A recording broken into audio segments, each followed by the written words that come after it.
Hello दोस्तों, स्वागत है आप सभी का कुमनवगेट सीएसई में।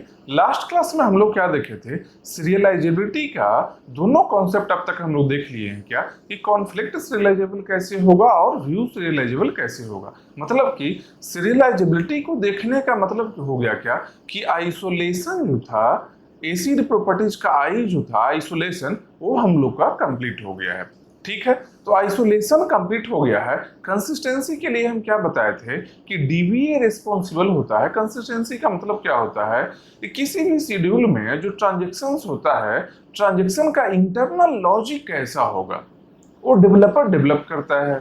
ठीक है, इंटरनल लॉजिक सही होना चाहिए ताकि एक ट्रांजेक्शन को जब हम एग्जीक्यूट करते हैं तो प्रॉपर रिजल्ट हम लोग को देगा। ठीक है, मतलब क्या है, कंसिस्टेंसी है जो डीबीए का पार्ट है, जो डीबीए देख लेगा। आइसोलेशन के लिए हम लोग देख लिए हैं सीरियलाइजेबिलिटी। अब बचा है क्या हम लोग के लिए, एक एटॉमिसिटी और ड्यूरेबिलिटी। हम क्या बोले थे स्टार्टिंग में ही, क्या बोले थे कि कोई भी शेड्यूल जब इंप्लीमेंट होगा, एग्जीक्यूट होगा, तो ट्रांजेक्शन में हमेशा ही एसिड प्रॉपर्टीज को फॉलो करेगा। एसिड प्रॉपर्टीज को फॉलो करेगा, जिसमें आइसोलेशन आई हम लोग देख लिए हैं, कंसिस्टेंसी सी हम लोग देख लिए हैं। अब बचा है क्या, एटॉमिसिटी का ए, ड्यूरेबिलिटी का डी। मतलब क्या है, दो प्रॉपर्टी अभी भी हम लोग को फुलफिल करवाना है। ठीक है, दो प्रॉपर्टी अभी भी हम लोग को फुलफिल करवाना है। तो एटॉमिसिटी और ड्यूरेबिलिटी को फुलफिल करवाने के लिए हम लोग को देखना होगा क्या, रिकवरेबिलिटी। मतलब क्या, अगर किसी प्रॉब्लम हो जाए, जैसे कि अगर फेल्यूर आ जाए, सिस्टम फेल्यूर आ जाए किसी भी वजह से, तो कोई भी पार्टिकुलर ट्रांजेक्शन रिकवर करना चाहिए, रोलबैक करना चाहिए। ठीक है, रिकवरेबिलिटी का मतलब क्या है कि रोलबैक होना चाहिए। जब कभी प्रॉब्लम आता है तो रोलबैक करवा सकते हैं हम। ऐसा ना हो कि रोलबैक हो ही नहीं। तो बोलो ऐसा कैसे पॉसिबल है। ऐसा केस बन सकता है, ऐसा केस बन सकता है जहां पर हम रिकवर नहीं करवा सकते हैं। क्या क्या प्रॉब्लम आता है रिकवर करवाने में, वो सारा कुछ हम लोग यहाँ पर देखने वाले हैं। ठीक है, तो आज का टॉपिक क्या है, रिकवरेबिलिटी। अब आप कुमनवगेट सीएसई यूट्यूब चैनल पर बहुत सारे कंप्यूटर साइंस के वीडियोज देख सकते हैं और कंप्लीट गेट के सिलेबस के लिए कुमनवगेट CSE mobile app Play Store से डाउनलोड करिए मोबाइल में और सारे कंप्यूटर साइंस के सब्जेक्ट्स का स्टडी करिए। तो यहाँ पर देखो क्या है, क्लासिफिकेशन ऑफ शेड्यूल। शेड्यूल को क्लासिफाई किया गया है बेस्ड ऑन रिकवरेबिलिटी। कितना टाइप का रिकवरेबिलिटी के बेसिस पर शेड्यूल हो सकता है। देखो पहला क्या है, इरिकवरेबल प्रॉब्लम, मतलब रिकवरी ना करे। कुछ ऐसा प्रॉब्लम आ जाएगा जहां पर कि हम रिकवर ही नहीं करवा सकते हैं। बीच में ट्रांजेक्शन अभी है, ट्रांजेक्शन अभी बीच में है, सिस्टम फेल्यूर है, कुछ भी रीजन आ चुका है, कुछ प्रॉब्लम आ चुका है, हम चाह रहे हैं रोलबैक करवाना, लेकिन रोलबैक नहीं हो रहा है। इनिशियल जो वैल्यू है डीबी में वो रिकवर नहीं कर पा रहा है। ठीक है, एक और आता है क्या, कैस्केडिंग रोलबैक प्रॉब्लम। क्या होता है, इरिकवरेबल किसको बोलेंगे, कैस्केडिंग रोलबैक किसको बोलेंगे, आगे अभी देखेंगे। आज के क्लास में ही सब कुछ हम लोग को देखना है। ठीक है, एक और आता है लॉस्ट अपडेट प्रॉब्लम। ठीक है, ये लास्ट नहीं है, टाइपिंग मिस्टेक है। ये क्या है, लॉस्ट अपडेट प्रॉब्लम। मतलब क्या, कोई ट्रांजेक्शन कुछ अपडेट किया है, कोई ट्रांजेक्शन कुछ अपडेट किया था, लेकिन सिस्टम फेल्यूर के वजह से किसी को हम रोलबैक करवाए, किसी और ट्रांजेक्शन को हम रोलबैक करवाए हैं, उसके चलते कोई और ट्रांजेक्शन जो कोई राइट ऑपरेशन किया था, कुछ डेटा को मॉडिफाई किया था, वो मेरा लॉस्ट हो गया। कोई और ट्रांजेक्शन कुछ डेटा को मॉडिफाई किया था, वो मेरा लॉस्ट हो गया। इसको क्या बोलेंगे, लॉस्ट अपडेट प्रॉब्लम। कैसे होता है, कब होता है, सारा कुछ देखेंगे। ये तीनों ही टाइप्स को एकदम अच्छे तरीके से एक्सप्लेन करके with the help of questions हम लोग सारे कॉन्सेप्ट्स को समझने वाले हैं। ठीक है, तो क्या है लॉस्ट अपडेट प्रॉब्लम, मतलब कि जो अपडेट किया गया था वो लॉस्ट हो गया। ठीक है, लॉस्ट अपडेट प्रॉब्लम। अब देखो ये तीनों के लिए क्या है, due to concurrent execution of schedule, concurrent execution of transactions लिखते हैं, of transactions, it causes violation of integrity, it causes violation of integrity even schedule is serialisable schedule. मतलब क्या, शेड्यूल सीरियलाइजेबल है, शेड्यूल है जो सीरियलाइजेबल है, लेकिन फिर भी कंकरेंट एग्जीक्यूशन में ऐसा पॉसिबिलिटी है कि इंटीग्रिटी वायलेट हो जाए। मतलब क्या, एटोमिसिटी नहीं रहे और ड्यूरेबिलिटी नहीं रहे। इसलिए एक शेड्यूल को सही तरीके से एग्जीक्यूट करने के लिए दो चीज होना चाहिए। पहला, वो सीरियलाइजेबल होना चाहिए जो हम लोग देख चुके हैं। दूसरा, रिकवरेबल होना चाहिए, रिकवर भी करना चाहिए। प्रॉब्लम आएगा वो रिकवर करना चाहिए। अगर बीच में किसी भी रीजन से रुक गया है वो, उसको हम रिकवर करवा सकते हैं। कब रुक गया है भाई? कमिट होने के पहले रुका होगा, कमिट होने के पहले रुका होगा। अगर कमिट हो जाएगा फिर तो ट्रांजैक्शन टर्मिनेट कर जाएगा। ठीक है, तो ये चीज हम लोग देखने वाले हैं। आइसोलेशन प्रिजर्व्स सीरियलाइजेबिलिटी, जो लास्ट क्लास में हम लोग देखे थे, and atomicity and durability preserves recoverability. ठीक है, ये सारे चीज अभी हम लोग देखेंगे। अगर ये इस तरह का प्रॉब्लम अगर आता है, इस तरह का प्रॉब्लम अगर आता है तो क्या होगा? Violation of atomicity and durability rule. इसलिए ये सब प्रॉब्लम को सॉल्व करना होगा, ये तीनों प्रॉब्लम को सॉल्व करना होगा। एक एक करके हम लोग देखेंगे। ठीक है, तो पहला देखो प्रॉब्लम क्या है, इरिकवरेबल प्रॉब्लम। मतलब कि रिकवर ही नहीं कर सकता है। अरे हम स्टार्टिंग से बोल रहे हैं क्या कि सीरियलाइजेबल भी होना चाहिए, और जब कभी सिस्टम फेल्यूर आ जाए, जब कभी सिस्टम फेल्यूर आ जाए तो रिकवर भी करना चाहिए। यहां पर रिकवरी नहीं हो रहा है। क्यों नहीं हो रहा है, इसका रीजन हम देखते हैं। ठीक है, क्यों नहीं हो रहा है इसका रीजन देखते हैं। और रिकवर नहीं हो रहा तो क्या कुछ मॉडिफिकेशन हम उसमें करेंगे कि वो रिकवरेबल बन जाए। ठीक है, पहला तो ये रिकवरेबल क्यों हो रहा है, क्यों नहीं रिकवर हो रहा है, इसका रीजन हम लोग देखने वाले हैं। उसके बाद में हम कुछ क्या मॉडिफिकेशन क्या कुछ करने वाले हैं जिससे वो रिकवरेबल बन जाए। मतलब क्या है, एटोमिसिटी को प्रिजर्व करेगा अगर रिकवरेबल बन गया तो। ठीक है, तो इरिकवरेबल शेड्यूल का मतलब क्या है? Roll backing of committed transaction. मतलब क्या है, हम ऐसा ट्रांजैक्शन को रोल बैक करवाना चाह रहे हैं जो कि कमिट हो चुका है। अभी हम क्या बोल रहे थे कि एक बार कमिट हो गया ट्रांजैक्शन, मतलब क्या है, टर्मिनेटेड ट्रांजैक्शन स्टेट में चला जाएगा वो। अब उसको रिकवर करवाना पॉसिबल नहीं है।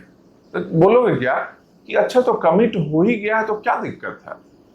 जब कमिट हो ही गया है ट्रांजैक्शन तब क्या दिक्कत है, क्यों रोल बैक करवा रहे हो? कमिट हो गया ना, तो रोल बैक करवाना क्या जरूरी है? करवाना जरूरी है।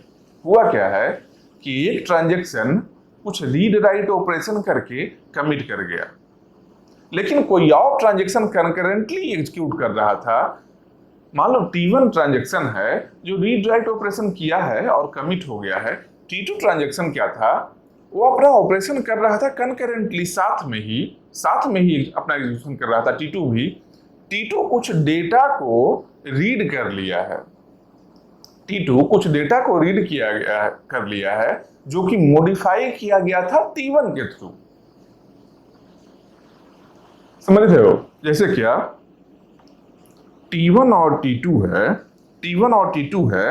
मान लो यहां T1 है जो रीड राइट ऑपरेशन कर रहा है यहां तक। ठीक है, एक एक राइट ऑपरेशन किया है रिकॉर्ड ए पर, साथ में T2 भी रन कर रहा है इसी शेड्यूल में। ये टोटल एक शेड्यूल का पार्ट है। ठीक है, एक शेड्यूल मान लो S1 है, ये S1 शेड्यूल का दोनों ही ट्रांजैक्शन पार्ट है।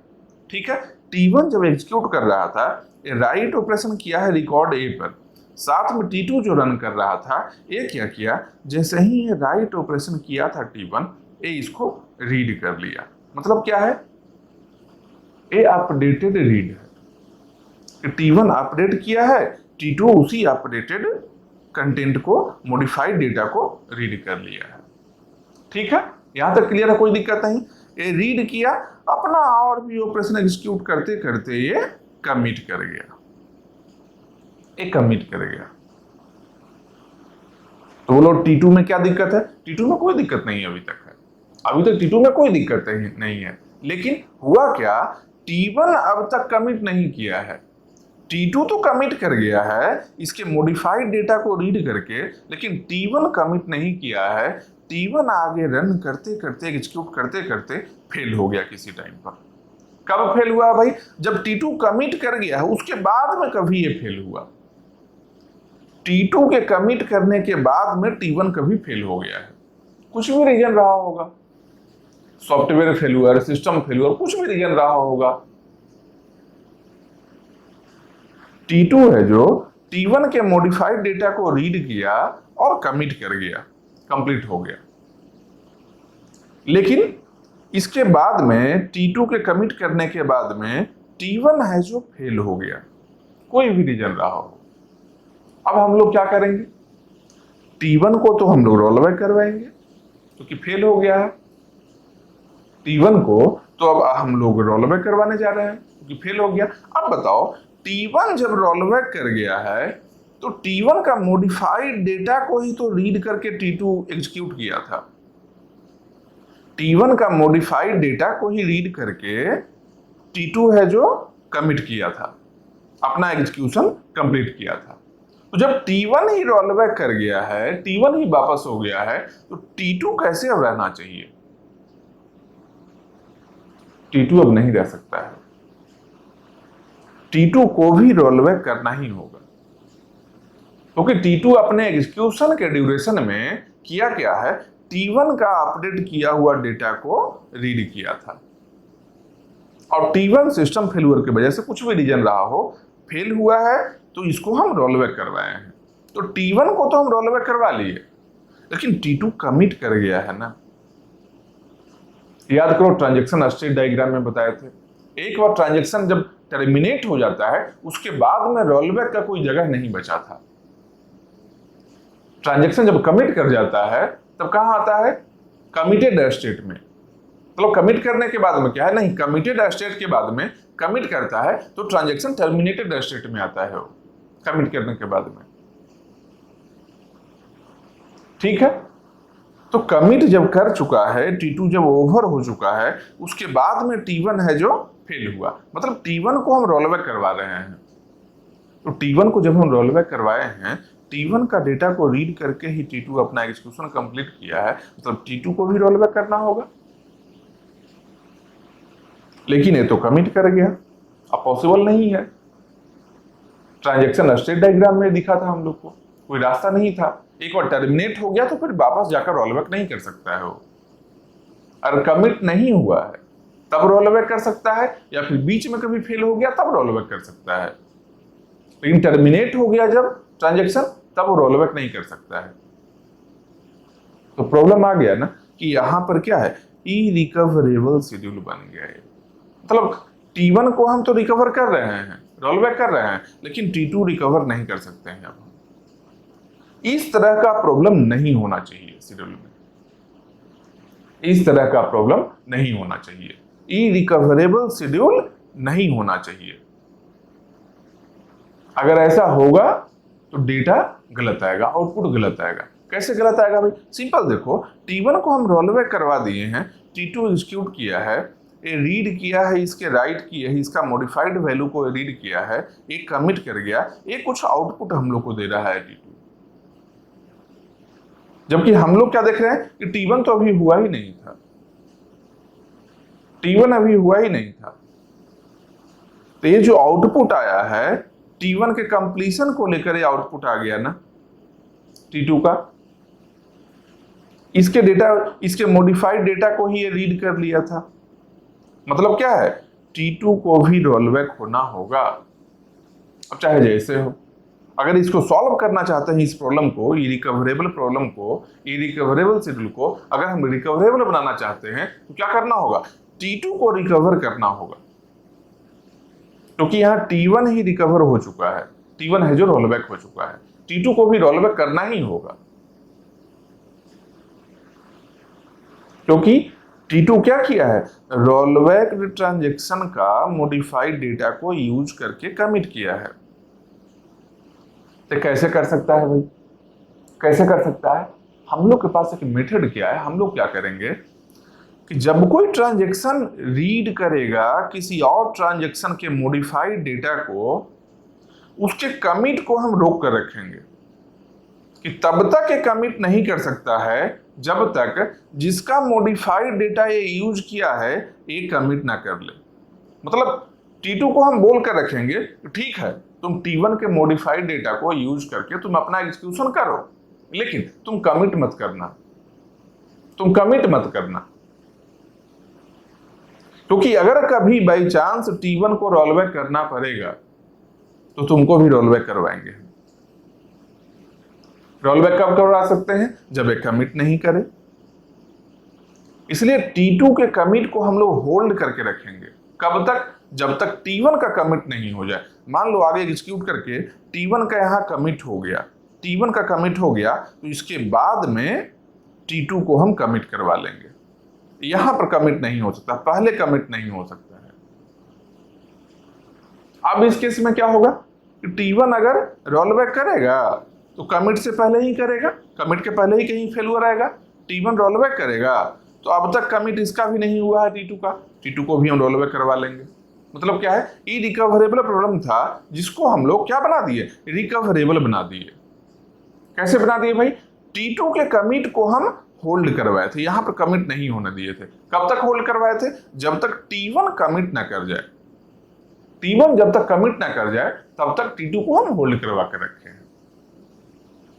ठीक है, एक यहां देखो क्या है, schedule S irrecoverable if and only if TJ transaction J reads data item A which is updated by TI। मतलब क्या है कि शेड्यूल में TJ है जो कोई डेटा आइटम को रीड कर रहा है जो कि अपडेट किया गया है ट्रांजैक्शन TI के थ्रू, एंड TJ कमिटेड। और रीड करके TJ कौन है? यही है T2।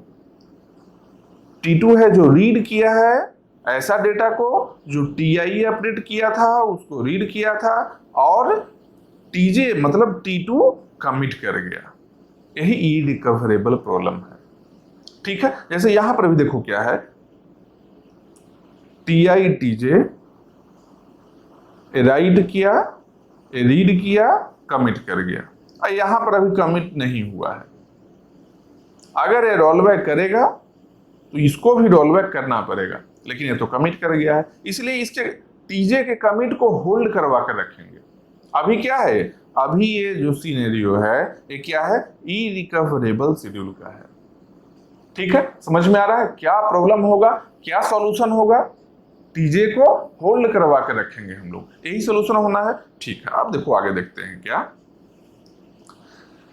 To preserve integrity T2 must rollback, but rollback of T2 not possible because T2 already committed। ये T2 है जो TJ है जो ऑलरेडी कमिट हो गया है, इसके चलते हम इसको रोलबैक नहीं कर पा रहे थे। ठीक है, रिकवरेबल बनाने के लिए हम क्या करेंगे, इसको schedule S is recoverable schedule if and only if no uncommitted reads. इसका मतलब क्या समझ रहे हो? जब तक कोई ट्रांजैक्शन कमिट ना कर जाए उसके मॉडिफाइड डेटा को रीड नहीं करना है। मतलब क्या कि जब तक TI है जो कमिट ना कर जाए तब तक इसके मॉडिफाइड डेटा को रीड नहीं करने दो। एक तरीका यह भी है कि जब तक TI कमिट ना कर जाए तब तक हम रीड करना ही नहीं देंगे, क्योंकि इस रीड को अगर TI कमिट नहीं किया है, TJ कमिट कर जा रहा है पहले, तो TI कमिट नहीं किया है, इसके मॉडिफाइड डेटा को कोई और रीड कर रहा है, इसको हम लोग बोलते हैं एक टर्म से, क्या एक टर्म इसका होता है क्या, डर्टी रीड। ये क्या है, डर्टी रीड ऑपरेशन है। मतलब क्या, TI अभी तक कमिट नहीं किया है लेकिन इसके डेटा को, इसके मॉडिफाइड डेटा को कोई और ट्रांजैक्शन रीड कर रहा है, इसको बोलते हैं क्या, डर्टी रीड। तो हम लोग क्या करेंगे, जब तक TI कमिट ना कर जाए तब तक इसके मॉडिफाइड डेटा को रीड नहीं करना है। मतलब क्या, डर्टी रीड नहीं करना है। एक ये भी तरीका है, हम रीड ही नहीं करने दे रहे हैं जब तक TI कमिट ना होता है। कैसे नहीं रीड करने देंगे भाई? उसी तरीके से हम लोग शेड्यूल में सीक्वेंस बनाएंगे।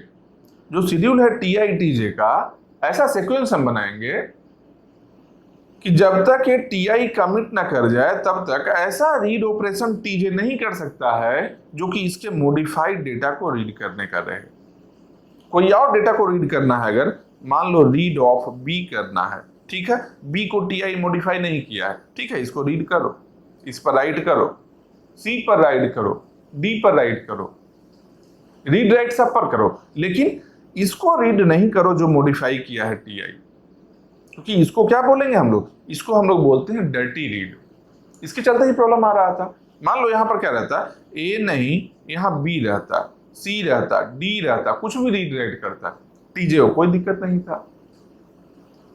केवल और केवल टीआई का मॉडिफाइड डेटा को रीड नहीं करना था यहां पर, क्योंकि अगर टीआई के मॉडिफाइड डेटा को रीड करता है तो इसको हम लोग क्या बोलते हैं, डर्टी रीड। ठीक है, क्या प्रॉब्लम आता है इससे, हम रोलबैक नहीं कर पा रहे थे। क्यों रोलबैक करना चाह रहे थे भाई, क्योंकि यहां पर टीआई है जो फेल हो चुका है, इसको हम रोलबैक करवा चुके हैं। अब ये जो टीजे रिजल्ट दे रहा है, इसके मॉडिफाइड डेटा को रीड करके इसके अकॉर्डिंग रिजल्ट दिया हम लोग को कमिट करने के बाद में, जबकि ये तो हुआ ही नहीं है, ये तो इनिशियल वैल्यू लेकर चला गया। ठीक है, तो यही चीज है क्या, no uncommitted reads, no dirty reads in schedules, और if TJ reads data item है, अगर टीजे रीड कर लेता है, पहला तो रीड नहीं करने देना है, ये भी एक तरीका है कि हम रीड ही नहीं करने दे रहे हैं जब तक टीआई कमिट ना कर जाए, टी1 जब तक कमिट ना कर जाए तब तक टी2 को रीड नहीं करना है। लेकिन अगर रीड कर लेता है, if TJ reads data item A which is updated by TI, then commit of tj must delay until commit or rollback of ti। मतलब क्या, अगर t1 के डेटा को रीड करना चाह रहा है t2, तो पहला तो हम रीड करने ही नहीं देंगे जब तक t1 कमिट ना कर जाए, जब तक t1 है जो, जब तक ये t1 है जो कमिट ना कर जाए तब तक हम इस रीड ऑपरेशन को अलाउ नहीं करेंगे। लेकिन अगर रीड करने के लिए अलाउ हम कर रहे हैं तो एक और कंडीशन क्या हम लगा सकते हैं कि ठीक है, रीड कर लिया ना, रीड करो, अपना एग्जीक्यूशन करो, लेकिन तुम कमिट मत करना जब तक कि टीआई है जो कमिट या रोलबैक नहीं कर जाए। दो ही केस हो सकता है टीआई का, या तो ये कमिट करेगा या तो रोलबैक करेगा कहीं फेल होने पर। तो इसके टीजे के कमिट को हम क्या करेंगे, होल्ड करवा कर रखेंगे, unless until TI transaction commit और रोलबैक। उस टाइम तक टीजे को हम लोग कमिट नहीं करने देंगे, कमिट नहीं कर सकता है इसके पहले। इसके कमिट रोलबैक हो जाने के बाद में ये कर सकता है। अब ये रोलबैक हो जाएगा तो ये भी रोलबैक हो जाएगा, कमिट अगर यहां हो जाएगा टीआई तो ये भी कमिट हो जाएगा। ठीक है, ये दोनों मेथड से हम लोग इस प्रॉब्लम को सॉल्व करेंगे। अनकमिटेड रीड मतलब डर्टी रीड नहीं करने देना है, अगर कर लिया है तो जो भी रीड किया है, डर्टी रीड किया है जो ट्रांजैक्शन, उसको हम लोग होल्ड करवा कर रखेंगे। ये कमिट नहीं करो, बाकी सारा ऑपरेशन कर लो, तुम कमिट मत करो, क्योंकि अगर ऐसा रिक्वायरमेंट हुआ कि तुम जिसका डेटा को रीड कर रहे थे, जिसके मॉडिफाइड डेटा को तुम रीड कर रहे हो, अगर वो रोलबैक करता है तो तुमको भी रोलबैक करना होगा। अगर वो कमिट करता है तो कोई दिक्कत नहीं है, तुम कमिट कर लेना फिर। ठीक है, तो ये रिकवरेबल प्रॉब्लम का समझ में आ गया क्या सॉल्यूशन है, कैसे हम इसको रिकवरेबल बना सकते हैं। ठीक है, अब देखो इसकी आगे क्या है, uncommitted read and dirty read. ठीक है, इसका मतलब क्या है, यही है कि टीआई है मतलब टीआई मतलब टी1 लेकर चलते हैं, टीआई और टीजे है टी1 टी2, यहां पर राइट किया है कुछ, यहां ये रीड कर रहा है इसके अपडेटेड डेटा को। ठीक है, इसी को हम लोग बोलते हैं क्या, डर्टी रीड और डर्टी ब्लॉक बोलते हैं। जिस ब्लॉक में ए रह रहा था, ए क्या है, एक रिकॉर्ड है, किसी पर्टिकुलर ब्लॉक में रहा होगा, इस ब्लॉक को ही डर्टी ब्लॉक हम बना देते हैं। क्या भाई, अभी टी1 है जो मॉडिफाई किया है इस ब्लॉक में और कमिट अभी तक नहीं हुआ है, तो ये डर्टी ब्लॉक है, इसे रीड मत करो। अगर रीड कर लोगे तो टी1 जब तक कमिट या रोलबैक नहीं हो जाए तब तक रुकना पड़ेगा फिर कमिट करने के लिए, बाकी ऑपरेशन कर सकते हो। ठीक है, तो डर्टी रीड क्या है, T2 reads A which is updated by uncommitted transaction T1 है, फ्रेम नहीं, ये ट्रांजैक्शन है।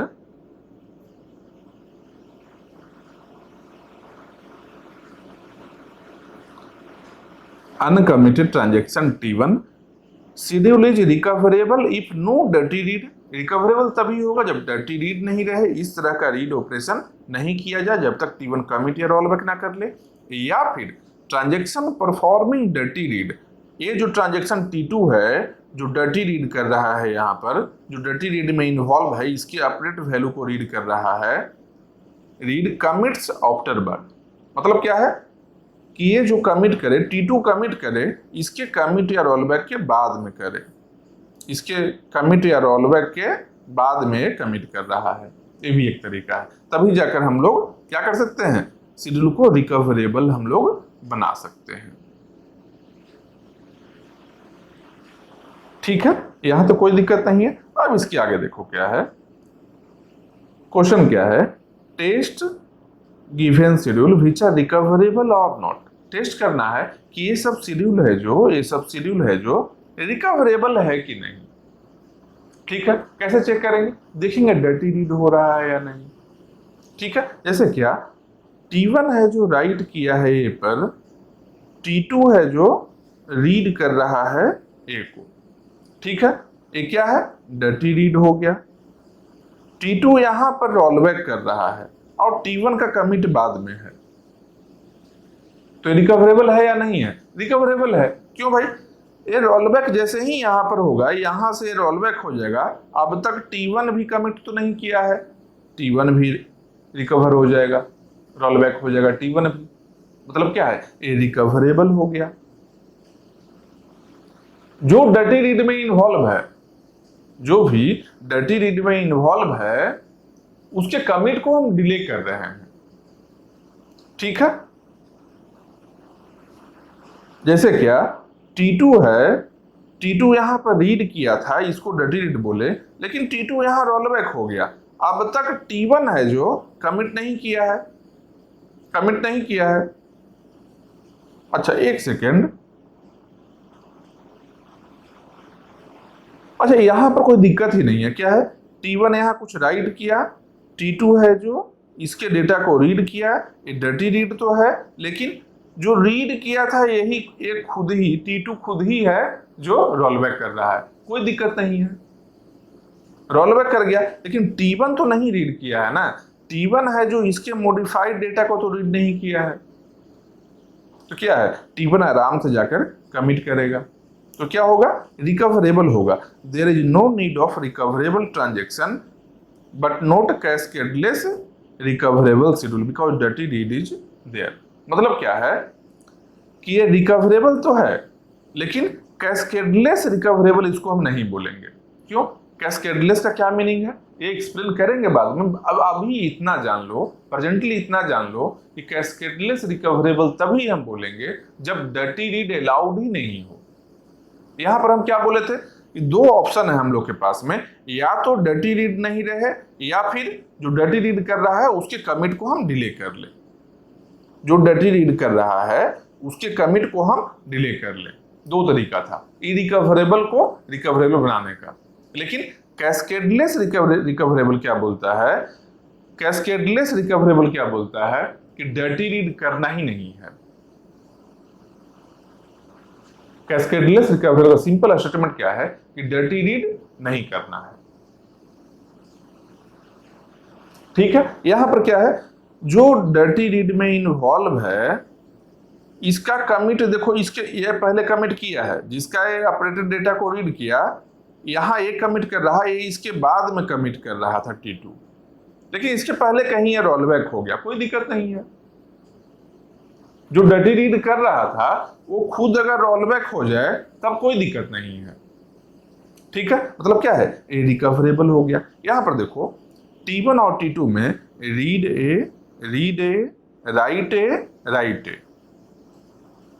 ठीक है, देखो रीड ऑपरेशन ये दोनों ही है, जो ये दोनों रीड ऑपरेशन क्या है, इनिशियल रीड है, डेटाबेस से रीड कर रहा है। इसके पहले कोई राइट ऑपरेशन नहीं हुआ है, इसके बाद में ये भी राइट कर रहा है और ये भी राइट किया है, ये अपना कमिट किया, ये अपना कमिट किया। मतलब क्या है, इसमें डर्टी रीड है ही नहीं। डर्टी रीड का मतलब क्या है, सेम शेड्यूल में कोई और ट्रांजेक्शन राइट किया है एक डेटा को, उसी डेटा को कोई और ट्रांजेक्शन रीड कर रहा है। मतलब सेम शेड्यूल में किसी ट्रांजैक्शन के थ्रू जो अपडेट किया गया है रिकॉर्ड को, उसी को कोई और ट्रांजैक्शन रीड कर लिया। ये समझ में आ रहा है? ठीक है, तो यहाँ क्या है, डर्टी रीड है ही नहीं, ये सब क्या है, इनिशियल रीड है, डीबी से रीड किया जा रहा है, डीबी से डायरेक्टली रीड किया है। अब तक कोई अपडेट किया ही नहीं था ये को, इसके बाद में अपडेट किया है यहाँ पर, इसके बाद में देखो रीड नहीं है यहाँ पर अपडेट किया तो यहाँ रीड नहीं है। मतलब क्या, डर्टी रीड इस शेड्यूल में है ही नहीं, नो डर्टी रीड। तो क्या होगा, डर्टी रीड जब नहीं है तो रिकवरेबल भी होगा और कैस्केडलेस रिकवरेबल भी होगा। रिकवरेबल मतलब क्या है भाई, जो भी चाहे रोलबैक करना कर लो, कोई दिक्कत नहीं है। यहाँ डर्टी रीड नहीं है, इसके चलते ये कैस्केडलेस रिकवरेबल भी हो गया। लेकिन यहाँ पर क्या था, जो डर्टी रीड कर रहा था वो कमिट नहीं किया है, रोलबैक देखो कर रहा है, कमिट नहीं किया है। अगर इस कमिट के पहले यहाँ पर कमिट रहता तब प्रॉब्लम रहता, कमिट नहीं किया है, ये रोलबैक कर रहा, कोई दिक्कत नहीं, रोलबैक कर जाओ। तो ये क्या है, रिकवरेबल है लेकिन कैस्केडलेस रिकवरेबल नहीं है, क्योंकि इसमें डर्टी रीड हो रहा है। कैस्केडलेस रिकवरेबल का मीनिंग क्या है कि डर्टी रीड हो ही नहीं सकता है, डर्टी रीड को स्टॉप कर देना है। ठीक है, यहाँ पर क्या है, डर्टी रीड हो ही नहीं रहा है, तो रिकवरेबल भी हो गया, कैस्केडलेस रिकवरेबल भी हो गया। अब नेक्स्ट शेड्यूल में देखते हैं कि यहाँ पर देखो, राइट ए, राइट बी, यहाँ पर कोई डर्टी रीड है क्या? कोई डर्टी रीड नहीं है, रीड ऑपरेशन ही नहीं हो रहा है। यहाँ पर रीड ऑपरेशन तो हो रहा था लेकिन अपडेट नहीं किया गया था, इनिशियल रीड जैसा ये बिहेव कर रहा था, डीबी से रीड कर रहा था, डेटाबेस से रीड कर रहा था डायरेक्टली। इस शेड्यूल में अभी तक कोई अपडेट नहीं किया था ये को, तो ये भी डर्टी रीड नहीं था। यहाँ पर कोई रीड ऑपरेशन भी नहीं है, मतलब यहाँ डर्टी रीड नहीं हो रहा है। मतलब क्या है, ये रिकवरेबल भी होगा और कैस्केडलेस रिकवरेबल भी होगा। ठीक है, ये क्या है, रिकवरेबल भी होगा और इसके साथ में, एक सेकेंड,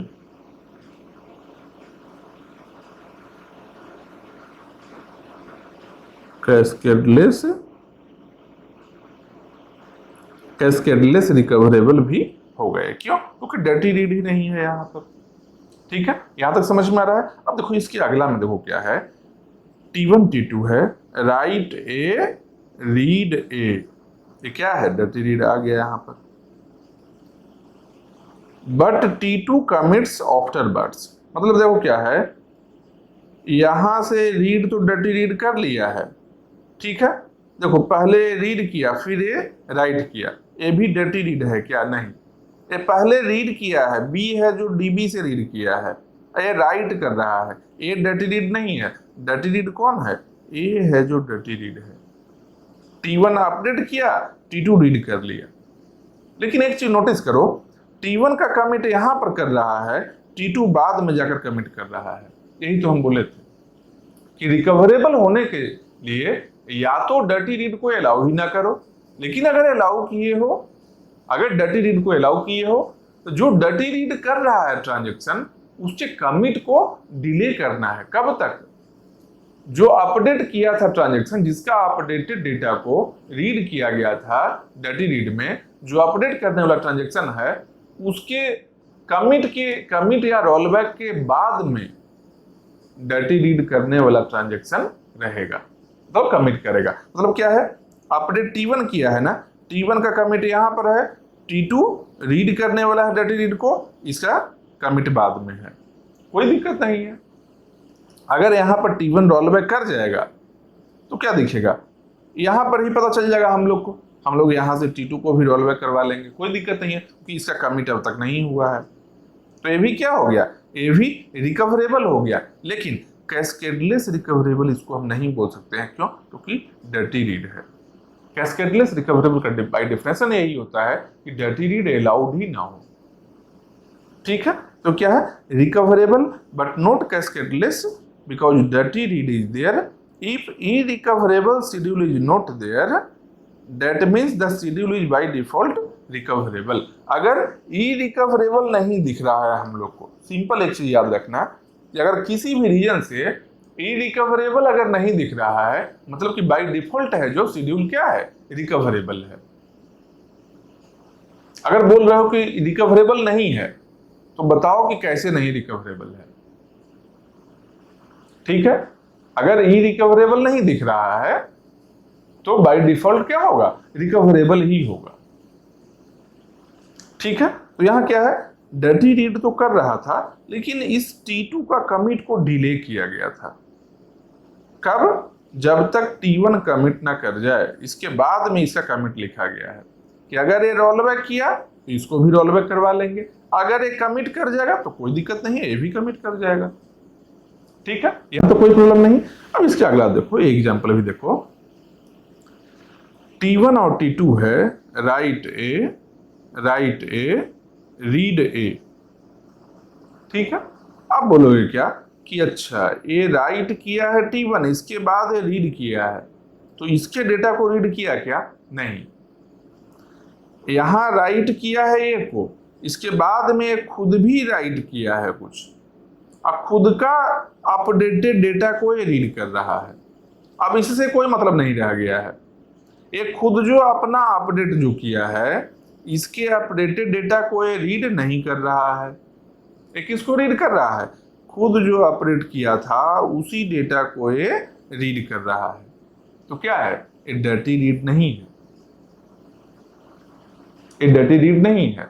अब ये फ्री है, T2 कभी भी कमिट कर सकता है अपने हिसाब से। क्या किया, पहले ही कमिट कर लिया है, क्योंकि डर्टी रीड कर ही नहीं रहा है, ये डर्टी रीड नहीं है। ऐसा नहीं सोचना कि अच्छा एक को यहाँ रीड कर रहा है, यहाँ राइट किया, उसके बीच में भी देख लो, एक खुद भी राइट कर रहा है, एक खुद भी राइट कर रहा है, और बिना रीड किए हुए राइट कर रहा है, मतलब ब्लाइंड राइट कर रहा है।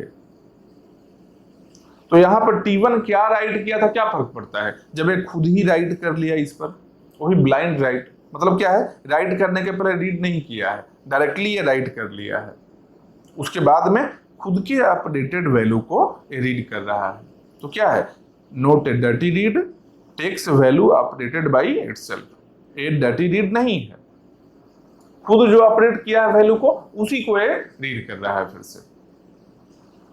जब डर्टी रीड है ही नहीं तो कोई भी ट्रांजैक्शन कभी भी कमिट कर जाए, क्या दिक्कत है। तो यहाँ पर क्या है, ये कमिट कर गया अपना, ये भी बाद में कमिट किया, तो क्या हो गया, ये भी रिकवरेबल हो गया, साथ में कैस्केडलेस रिकवरेबल भी हो गया, क्योंकि डर्टी रीड है ही नहीं। ठीक है, तो रिकवरेबल एंड कैस्केडलेस रिकवरेबल। ठीक है, अब एक और चीज देखो यहाँ पर क्या है, कैस्केडिंग रोलबैक शेड्यूल। ठीक है, कैस्केडिंग रोलबैक जो हम बता रहे थे, कैस्केडलेस रिकवरेबल बता रहे थे, क्यों जरूरत पड़ा ऐसा, क्यों इसका जरूरत पड़ा कि डर्टी रीड होना ही नहीं चाहिए, जबकि रिकवरेबल का, ई रिकवरेबल का दो सॉल्यूशन हम लोग को मिला था। क्या, पहला डर्टी रीड ही ना करे, दूसरा अगर डर्टी रीड कर रहा है उसके कमिट को होल्ड करके रखो, अगर डर्टी रीड कर रहा है उसके कमिट को होल्ड करके रखो। लेकिन कैस्केडलेस रिकवरेबल में क्या बोला कि डर्टी रीड करना ही नहीं है। क्यों ऐसा बोला, इसका रीजन क्या है, इसका रीजन क्या है, मान लो कोई बहुत बड़ा शेड्यूल है, मतलब जिसमें बहुत सारा ट्रांजैक्शन है, बहुत सारा ट्रांजैक्शन है, हो सकता है सिस्टम में कोई ऐसा शेड्यूल हो सकता है जहां पर 10 20 50 शेड्यूल, मतलब 10 20 50 ट्रांजैक्शन रहे, कोई ऐसा शेड्यूल बन सकता है। ठीक है, यहां पर देखो क्या किया है, T1 है जो राइट किया डेटा को, T2 है जो रीड कर लिया उसी डेटा को, मतलब क्या है, डर्टी रीड हो गया। फिर कुछ और काम कर रहा है, कुछ और काम कर रहा है, फिर T2 है जो एक डेटा को राइट करता है, किसी और डेटा को, B को, यहां पर खुद रीड किया था A को, यहां पर है जो राइट करता है B को, इस B को कोई और रीड कर ले रहा है, इस B को कोई और रीड कर ले रहा है। यहां पर जो रीड किया है T5 यहां पर रीड किया है B को, A C को राइट कर रहा है, फिर C को कोई और रीड कर ले रहा है, C को कोई और रीड कर ले रहा है, मतलब एक चेन में डर्टी रीड्स चल रहा है, एक चेन में डर्टी रीड चल रहा है। अब सिंपल बताओ, अगर T1 फेल हो जाए T1 अगर फेल होता है तो रोल बैक करना पड़ेगा T1 को। तो T1 अगर रोल बैक करता है तो T2 को भी रोल बैक करना पड़ेगा, क्योंकि T1 की अपडेटेड वैल्यू को ये रीड किया था। अगर T2 रोल बैक करता है तो T4 और T5 को भी रोल बैक करना पड़ेगा। क्यों? क्योंकि T2 जिस B को अपडेट किया उसी B को यहाँ पर रीड किया था, दोनों T4 और T5। तो T4 T5 को भी क्या करना पड़ेगा? रोल बैक करना पड़ा। जब T5 रोल बैक किया तो T6 भी रोल बैक करेगा। क्यों? क्योंकि T6 है जो रीड कर रहा है C को, जो कि अपडेट किया था T5। तो T6 को भी रोल बैक करना पड़ा। ऐसे इसी सीक्वेंस में और भी ट्रांजैक्शन हो सकता था। एक रोल बैक हुआ है, इसके चलते इतना सारा टाइम लगा है सबको एग्जीक्यूट करने में, इतना टाइम लगा बहुत सारा ट्रांजैक्शन को एग्जीक्यूट करने में, सबको रोल बैक करना पड़ रहा है। सोचो कितना ज्यादा सिस्टम का टाइम बर्बाद हुआ है, कितना टाइम बर्बाद हुआ। इतना काम करने के बाद में सबको रोल बैक करना पड़ रहा है, केवल एक अकेला इसमें शेड्यूल है T3 है जिसको रोल बैक नहीं करना है, क्योंकि डर्टी रीड में इन्वॉल्व नहीं था।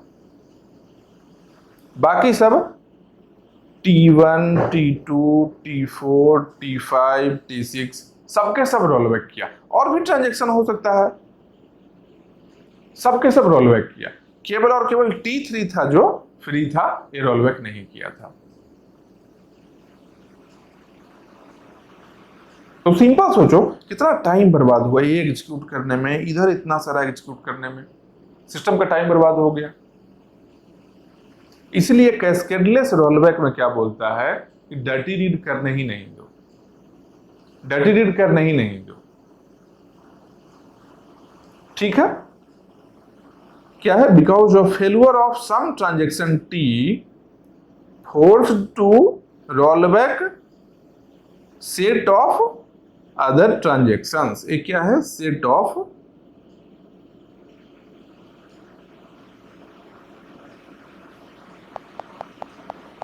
सनसेट नहीं है, सेट है। चलो, फेल्यूर ऑफ ट्रांजेक्शन T1 अगर यहां लिखते हैं, T1 नहीं T ही रहने दो, या TI कर लो, TI। ठीक है, TI मान लो कि T1 है यहां पर। ठीक है, केवल एक ट्रांजेक्शन T1 रोलबैक किया, इसके चलते इतना सारा ट्रांजेक्शन को रोलबैक करना पड़ा, और भी ट्रांजेक्शन था। ठीक है, because of T1 failure force to rollback T2, T4, T5, T6। और भी ये सीक्वेंस में ट्रांजेक्शन रह सकता था।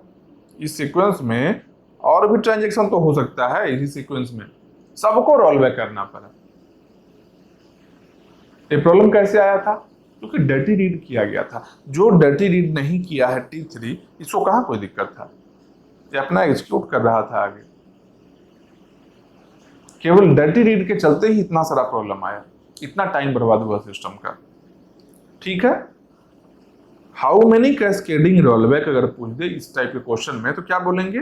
4। मतलब क्या कि एक को रोलबैक करने के चलते कितना सारा इसके चलते रोलबैक किया गया है। 1, 2, 3, 4 कैस्केडिंग रोलबैक में जो T1 के चलते रोलबैक किया है उसी को लिखना है। ठीक है, सबसे पहला जो डर्टी रीड जहां से स्टार्ट हुआ था, ठीक है, वहां से पहले जो लिखा था, जो राइट किया था, इसको छोड़कर बाकी जितना भी रोलबैक किया वो सब क्या है? Cascading rollback. कितना हो गया? 4 हो गया।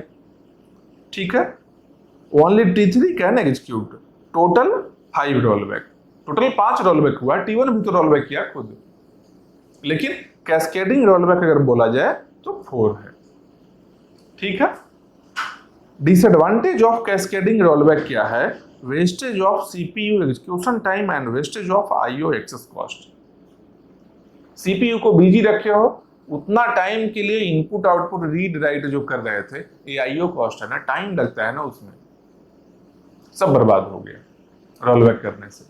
ये सब के सब ट्रांजेक्शन जब रोलबैक किया चारों, इसमें जितना भी टाइम लगा था सब टाइम बर्बाद हो गया।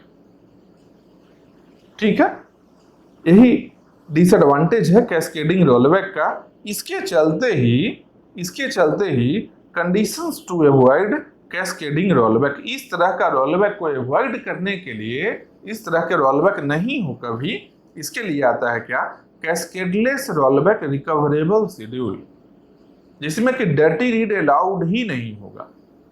कोई डर्टी रीड कर रहा है उसको रोक कर रखो। कब तक? जब तक उस डेटा को मॉडिफाई करने वाला ट्रांजैक्शन कमिट ना कर जाए। मतलब क्या, यहां पर मॉडिफाई कौन किया था? T1 मॉडिफाई किया था ना। जब तक ये कमिट ना कर जाए तब तक T2 को रीड नहीं करने देना है। फिर जब तक T2 कंप्लीट ना अपना एग्जीक्यूशन कर ले तब तक T4 और T5 रीड नहीं करेगा। जब तक T5 अपना एग्जीक्यूशन कंप्लीट ना कर ले तब तक T6 है जो रीड नहीं करेगा। तो डर्टी रीड को अलाउ नहीं करना है। TI TJ राइट कर रहा है, रीड कर रहा है सेम डेटा पर, मतलब डर्टी रीड है। If and only if transaction TI writes A, then some other transaction TJ read of data which is updated by TI should delay until commit or rollback of TI। TI के commit और rollback के बाद में A read कर सकता है। TI है जो या तो कमिट कर जाए या फिर रोलबैक कर जाए, उसके बाद में इसका रीड ऑपरेशन लिखना है। ठीक है, कैस्केडलेस रोलबैक रिकवरेबल शेड्यूल मतलब क्या है? अच्छा, एक और चीज देखो, इसको थोड़ा और नीचे करो। ठीक है, रीड ऑफ ए और नीचे करो, मतलब क्या, यहां पर कमिट और रोलबैक है और यहां पर इसके बाद में जाकर डेटा को रीड कर रहा है। तो डर्टी रीड अलाउ नहीं करना है, होल्ड करके रखना है उस रीड को। डर्टी रीड जो होने वाला है उसको होल्ड करना है। कब तक? जब तक ये कमिट और रोलबैक ना हो जाए जो कि मॉडिफाई किया है ट्रांजैक्शन। अगर ऐसा करते हैं तो कैस्केडलेस रोलबैक प्रॉब्लम आएगा ही नहीं। कैस्केडलेस रोलबैक प्रॉब्लम क्या था? एक को रोलबैक करते हैं, उसके चलते बहुत सारा सीरीज में रोलबैक किया जा रहा है। डायरेक्टली रीड नहीं किया था, देखिए इनडायरेक्टली कहीं ना कहीं वो सब डर्टी रीड में इन्वॉल्व था। यहां पर देखो, ए को अपडेट किया है लेकिन यहां पर T4 और T5 है जो B को रीड कर रहा है, ए को नहीं रीड कर रहा है। लेकिन इस B को रीड जहां से कर रहा है वो है जो ए को रीड कर लिया था। एक चेन जैसा चल रहा है। इस चेन को ब्रेक करने का एक ही तरीका है कि डर्टी रीड को अलाउ ही नहीं करो जब तक ऑपरेट करने वाला ट्रांजैक्शन कमिट या रोलबैक ना हो जाए। ठीक है, for two transaction only number of view serializable schedule equal to number of conflict serializable schedule. अगर दो ही ट्रांजैक्शन है किसी शेड्यूल में अगर दो ही ट्रांजैक्शन है तो जितना व्यू सीरियलाइजेबल होगा उतना ही कॉन्फ्लिक्ट सीरियलाइजेबल भी होगा। मतलब क्या, number of view serializable schedule जितना होगा उतना ही number of conflict serializable schedule भी होगा, सेम होगा। नॉर्मली हम लोग क्या देख रहे थे, जो लास्ट क्लास में क्वेश्चन देखे थे उसमें क्या देखे थे कि number of conflict serializable schedule अगर 2 आया था तो हो सकता है number of view serializable schedule 3 आ जाए, ऐसा हो रहा था। लेकिन अगर एक शेड्यूल में 2 ही ट्रांजैक्शन केवल रहेगा, ओनली 2 ट्रांजैक्शन अगर रह रहा है किसी पर्टिकुलर शेड्यूल में, तो उसमें number of conflict serializable schedule है जो number of view serializable schedule के इक्वल होगा। ठीक है, ये क्या है, number of view serializable schedule equal to number of conflict serializable schedule. For more than 2 transactions number of conflict serializable schedule may और may not be equal to number of view serializable schedule.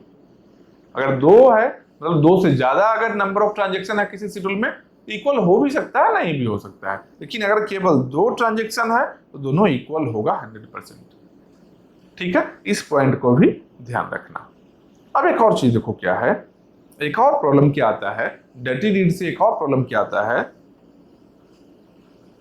Lost मतलब irrecoverable अगर रहता है तो एक और problem क्या आता है, लॉस्ट अपडेट प्रॉब्लम।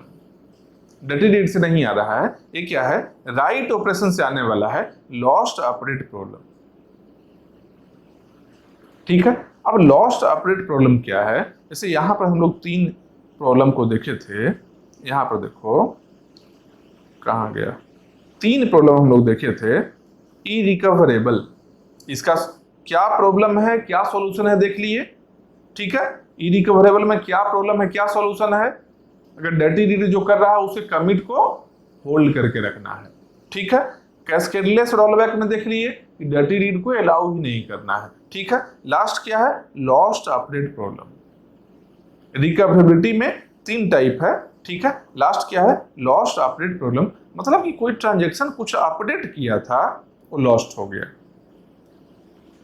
कोई पर्टिकुलर ट्रांजेक्शन कुछ अपडेट किया था वो लॉस्ट हो गया किसी और ट्रांजेक्शन के रोलबैक करने के चलते,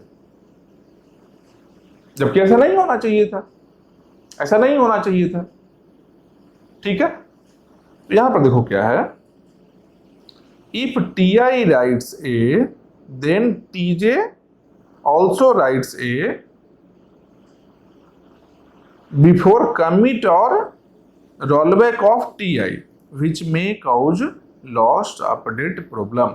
मतलब क्या, टी है जो ए को राइट करता है, ठीक है, फिर टीजे है जो राइट करता है। इसके बाद में देखो ये यहाँ राइट किया, इसके बाद में टीजे है जो राइट कर दिया है, आगे दोनों एग्जीक्यूट कर रहा है। किसी पर्टिकुलर टाइम में टी फेल कर गया, टी है जो किसी पर्टिकुलर टाइम में फेल कर गया, मतलब अब टी है जो रोलबैक करेगा, ठीक है। टी रोलबैक करेगा, टी के पास में एक ट्रांजेक्शन लॉग टेबल भी रहेगा, एक रिकॉर्ड बुक रहेगा इसके पास में। टी क्या देखेगा कि हम जो राइट ऑपरेशन ए पर किए थे उस ए का इनिशियल वैल्यू क्या था। तो जो ब्लॉक में जो ए है उसमें क्या करेगा, इस इनिशियल वैल्यू को लाकर रख देगा। समझ रहे हो हम क्या बोल रहे हैं, टी है जो राइट ऑपरेशन किया है, आगे जा रहा है, फेल हो गया, तो क्या करेगा, ट्रांजैक्शन लॉग जो फाइल था जहां पर ट्रांजैक्शन में क्या क्या काम हो रहा है, हर एक इंडिविजुअल ट्रांजैक्शन के लिए वो था, उसमें लिखा रहता है कहां से लेकर क्या डेटा चेंजिंग किया गया है, क्या क्या मॉडिफिकेशन किया गया है। यहां पर ए का इनिशियल वैल्यू लिखा हुआ है, जैसे ही टी रोलबैक होगा फेल होने के बाद में, तो क्या करेगा, इनिशियल वैल्यू को यहां ए अपडेट कर देगा ए में। अब बताओ टीजे है जो राइट किया था, इसका राइट तो लॉस्ट हो गया ना, ये तो इनिशियल वैल्यू ले लिया, फिर से इनिशियल वैल्यू ले लिया है, ए में फिर से इनिशियल वैल्यू है जो कि ओरिजिनली इस शेड्यूल के स्टार्ट होने के पहले था, वही वैल्यू अभी भी ए में आ रहा है। मतलब क्या है, टीजे जो अपडेट कर रहा था यहां पर राइट ऑफ ए से, वो क्या हुआ, लॉस्ट हो गया। यही है लॉस्ट अपडेट प्रॉब्लम। जैसे क्या इनिशियली ए मान लो 0 है, ठीक है, टी है जो राइट किया तो 50 राइट कर गया, ठीक है। उसके बाद में टीजे जब राइट किया तो 50 को 25 बना दिया, ठीक है। अब टी रोलबैक कर दिया, इसको पता है ए का इनिशियल वैल्यू 0 था, ये अपने ट्रांजैक्शन लॉग टेबल में लिखा हुआ है। तो जो ब्लॉक में ए है उसमें क्या करेगा, इनिशियल वैल्यू 0 को लाकर रख देगा, फिर से इनिशियल वैल्यू देखो यहाँ 0 आ गया। तो ये जो टीजे अपडेट किया था 25 ये तो लॉस्ट हो गया, इसी को बोलते हैं लॉस्ट अपडेट प्रॉब्लम, ठीक है। क्या है, as per integrity final A value of schedule must be value updated by TJ, जबकि चाहिए क्या था, ए का जो फाइनल वैल्यू था वो क्या होना चाहिए था, भाई टी रोलबैक कर गया है लेकिन टीजे भी अपडेट किया है ना, टी रोलबैक हुआ, कोई दिक्कत नहीं है, हो जाने दो। लेकिन टीजे जो राइट किया था, जो अपडेट किया था, जो अपडेशन किया था टीजे, ए वैल्यू तो ए में चाहिए था। मतलब क्या है, ए का वैल्यू 25 चाहिए था हम लोग को, टी रोलबैक कर गया, कोई दिक्कत नहीं है, हमको रोलबैक करो। लेकिन कोई और ट्रांजैक्शन जो अपडेट करके गया है उसके अपडेट किए हुए वैल्यू को तुम खत्म कर दिए, जबकि हम लोग को चाहिए था ए का वैल्यू क्या होना चाहिए, 25 होना चाहिए। लेकिन वैल्यू यहाँ दिख रहा है 0। यही चीज है, as per integrity final A value of schedule must be value updated by TJ, but because of T1 failure final A value of schedule is not value written by TJ। TI जो fail कर गया है, इसके चलते अब A का वो value नहीं रह गया है जो TJ अपडेट किया था, A का वैल्यू आ गया है जो इनिशियल DB में था। मतलब ये अपडेशन क्या है, लॉस्ट हो गया है, ये अपडेशन लॉस्ट हो गया। ये चीज यहां देखा क्या है, final A is updated by TJ रहना चाहिए था, by chance transaction is failed TI rollback will make A equal to 0, update made by TJ is lost. ये जो अपडेट किया था ये लॉस्ट हो गया है। ठीक है, यही होता है लॉस्ट अपडेट प्रॉब्लम। इसका सॉल्यूशन देखो कैसे हम कर सकते हैं। We avoid lost update problem को अवॉइड करना होगा, ये नहीं होना चाहिए। क्या करेंगे, if TI writes A then some other transaction TA write of A operation जो है डिले होगा। कब तक, जब तक TI कमिट या रोलबैक न कर जाए। मतलब क्या कि TI अगर A को राइट कर दिया है तो कोई और ट्रांजेक्शन राइट नहीं करेगा। कब तक, जब तक TI है जो कमिट या रोलबैक, कमिट या फिर रोलबैक ना कर जाए, तब तक कोई और ट्रांजेक्शन राइट नहीं कर सकता है। कोई ट्रांजेक्शन राइट करेगा, अगर बाई चांस TI रोलबैक कर जाएगा, इसका अपडेट क्या होगा, लॉस्ट हो जाएगा। इसके चलते क्या करना है, अगर एक राइट ऑपरेशन कर दिया है एक ट्रांजेक्शन, तो कोई और ट्रांजेक्शन सेम रिकॉर्ड पर, अगर मान लो यहां पर राइट ऑफ B रहता तब भी प्रॉब्लम था क्या, नहीं, तब कोई प्रॉब्लम नहीं था। यहाँ पर अलग रिकॉर्ड है, यहाँ पर अलग रिकॉर्ड है, दोनों डिफरेंट है, तब कोई दिक्कत नहीं था। सेम रिकॉर्ड पर अगर एक राइट कर गया है तो कोई और ट्रांजेक्शन राइट नहीं कर सकता है। इसको क्या करना है, डिले करना है, आगे लेकर जाना है।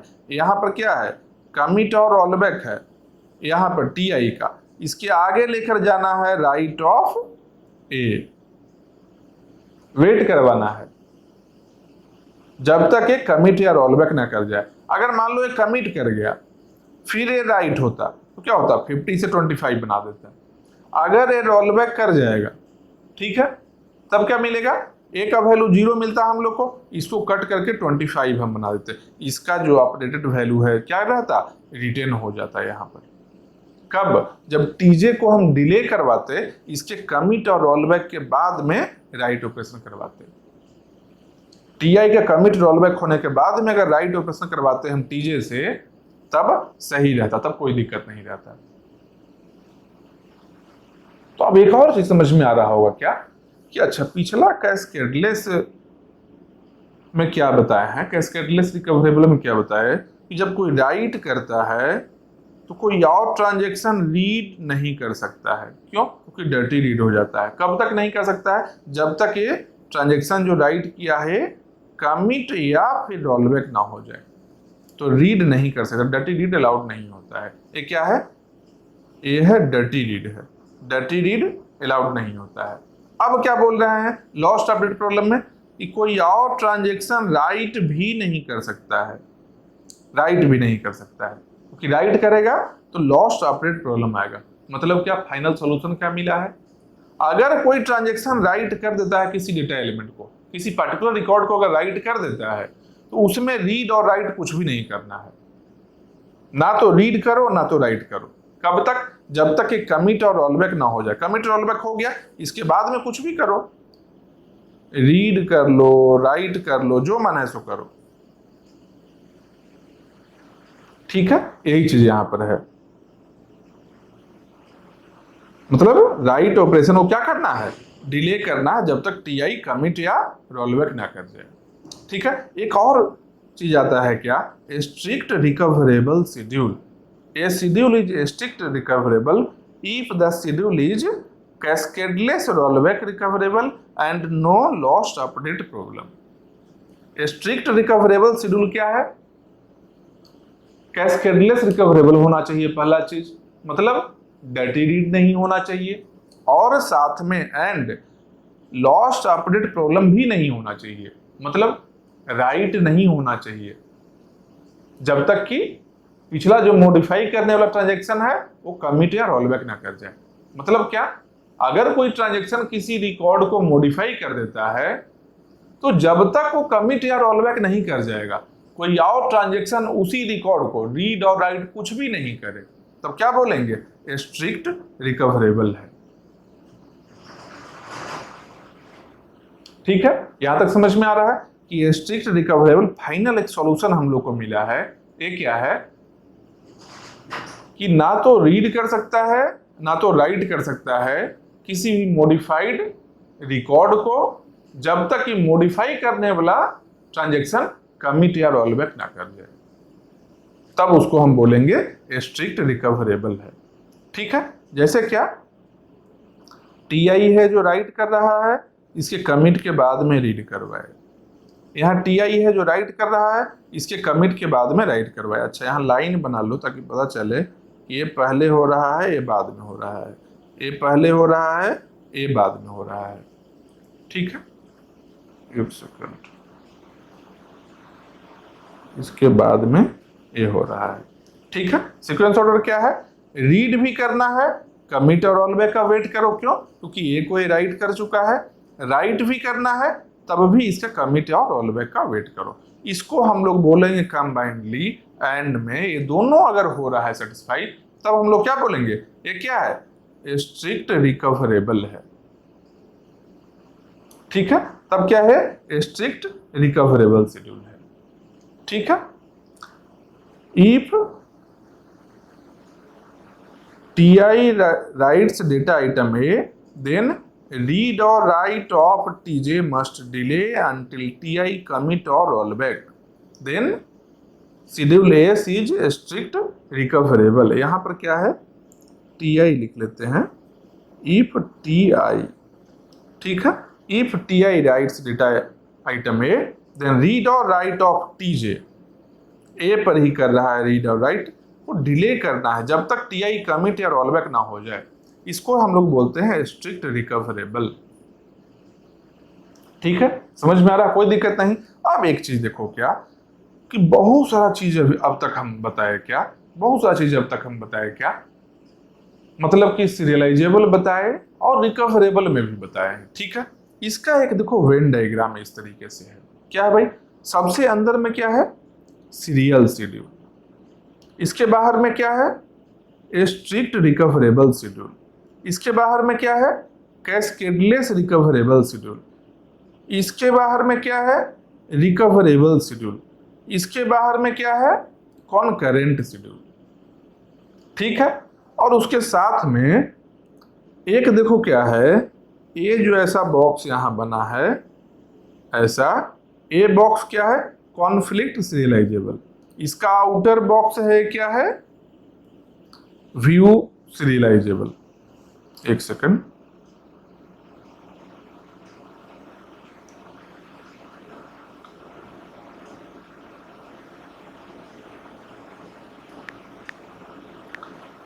View serializable schedule. ठीक है, यहां पर देखो थोड़ा सा डायग्राम को और मॉडिफाई करो क्या,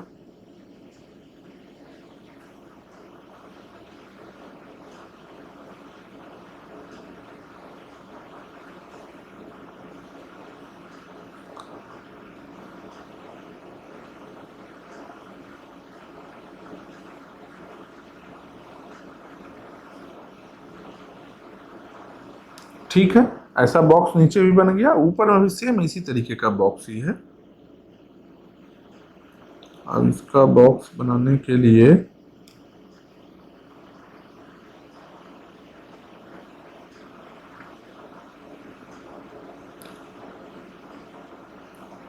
इसको डिलीट करना पड़ेगा। चलो, अब इसके ऊपर से ये ऐसा लाइन हो गया। ठीक है, अब सही हो गया। ये क्या है, कॉन्फ्लिक्ट सीरियलाइजेबल शेड्यूल है, इसके अंदर में है इंटरनल बॉक्स के अंदर में जो है, इसके बाहर में जो है क्या है, व्यू सीरियलाइजेबल, यू नहीं है, ये व्यू है।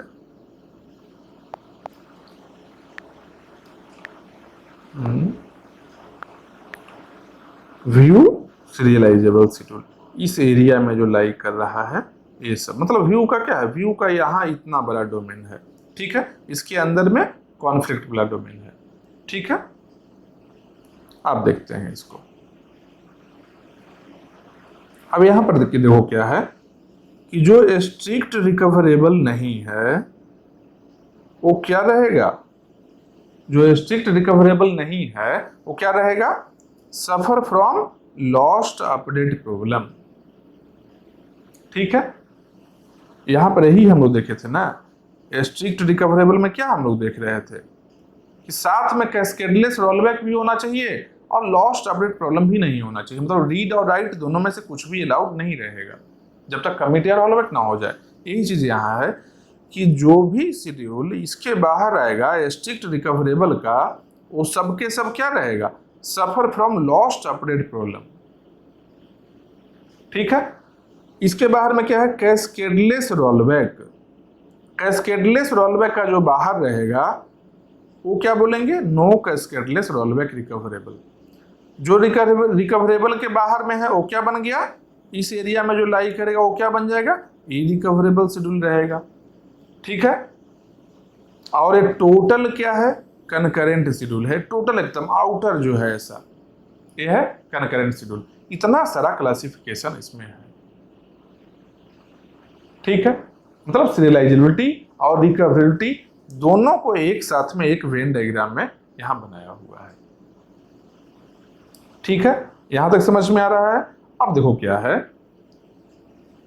एक क्वेश्चन क्या है, all strict recoverable schedule are serializable, तो जितना भी स्ट्रिक्ट रिकवरेबल है वो सीरियलाइजेबल भी है क्या, एक बार चेक करेंगे डायग्राम में। स्ट्रिक्ट रिकवरेबल का देखो ये गोला है, ठीक है, और सीरियलाइजेबल का ये है कॉन्फ्लिक्ट का, इसके बाहर में क्या है, व्यू सीरियलाइजेबल का।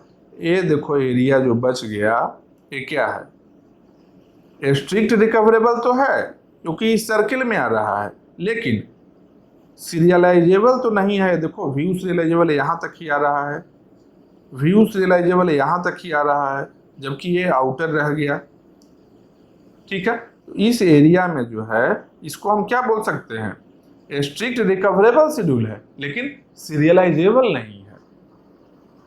ये क्या है, सीरियलाइजेबल, ये जो एरिया में है क्या है, स्ट्रिक्ट रिकवरेबल है लेकिन सीरियलाइजेबल नहीं है, ठीक है। तो यही चीज यहां पर है, स्ट्रिक्ट रिकवरेबल शेड्यूल है लेकिन सीरियलाइजेबल नहीं है। तो ऐसा हम नहीं बोल सकते हैं all strict recoverable schedules are serializable, नहीं, ऐसा नहीं है।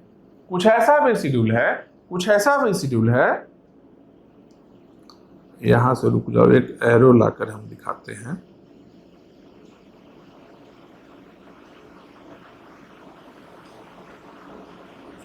ठीक है, ये क्या हो गया, इस एरिया में जो भी है वो सब क्या है, स्ट्रिक्ट रिकवरेबल है लेकिन सीरियलाइजेबल नहीं है।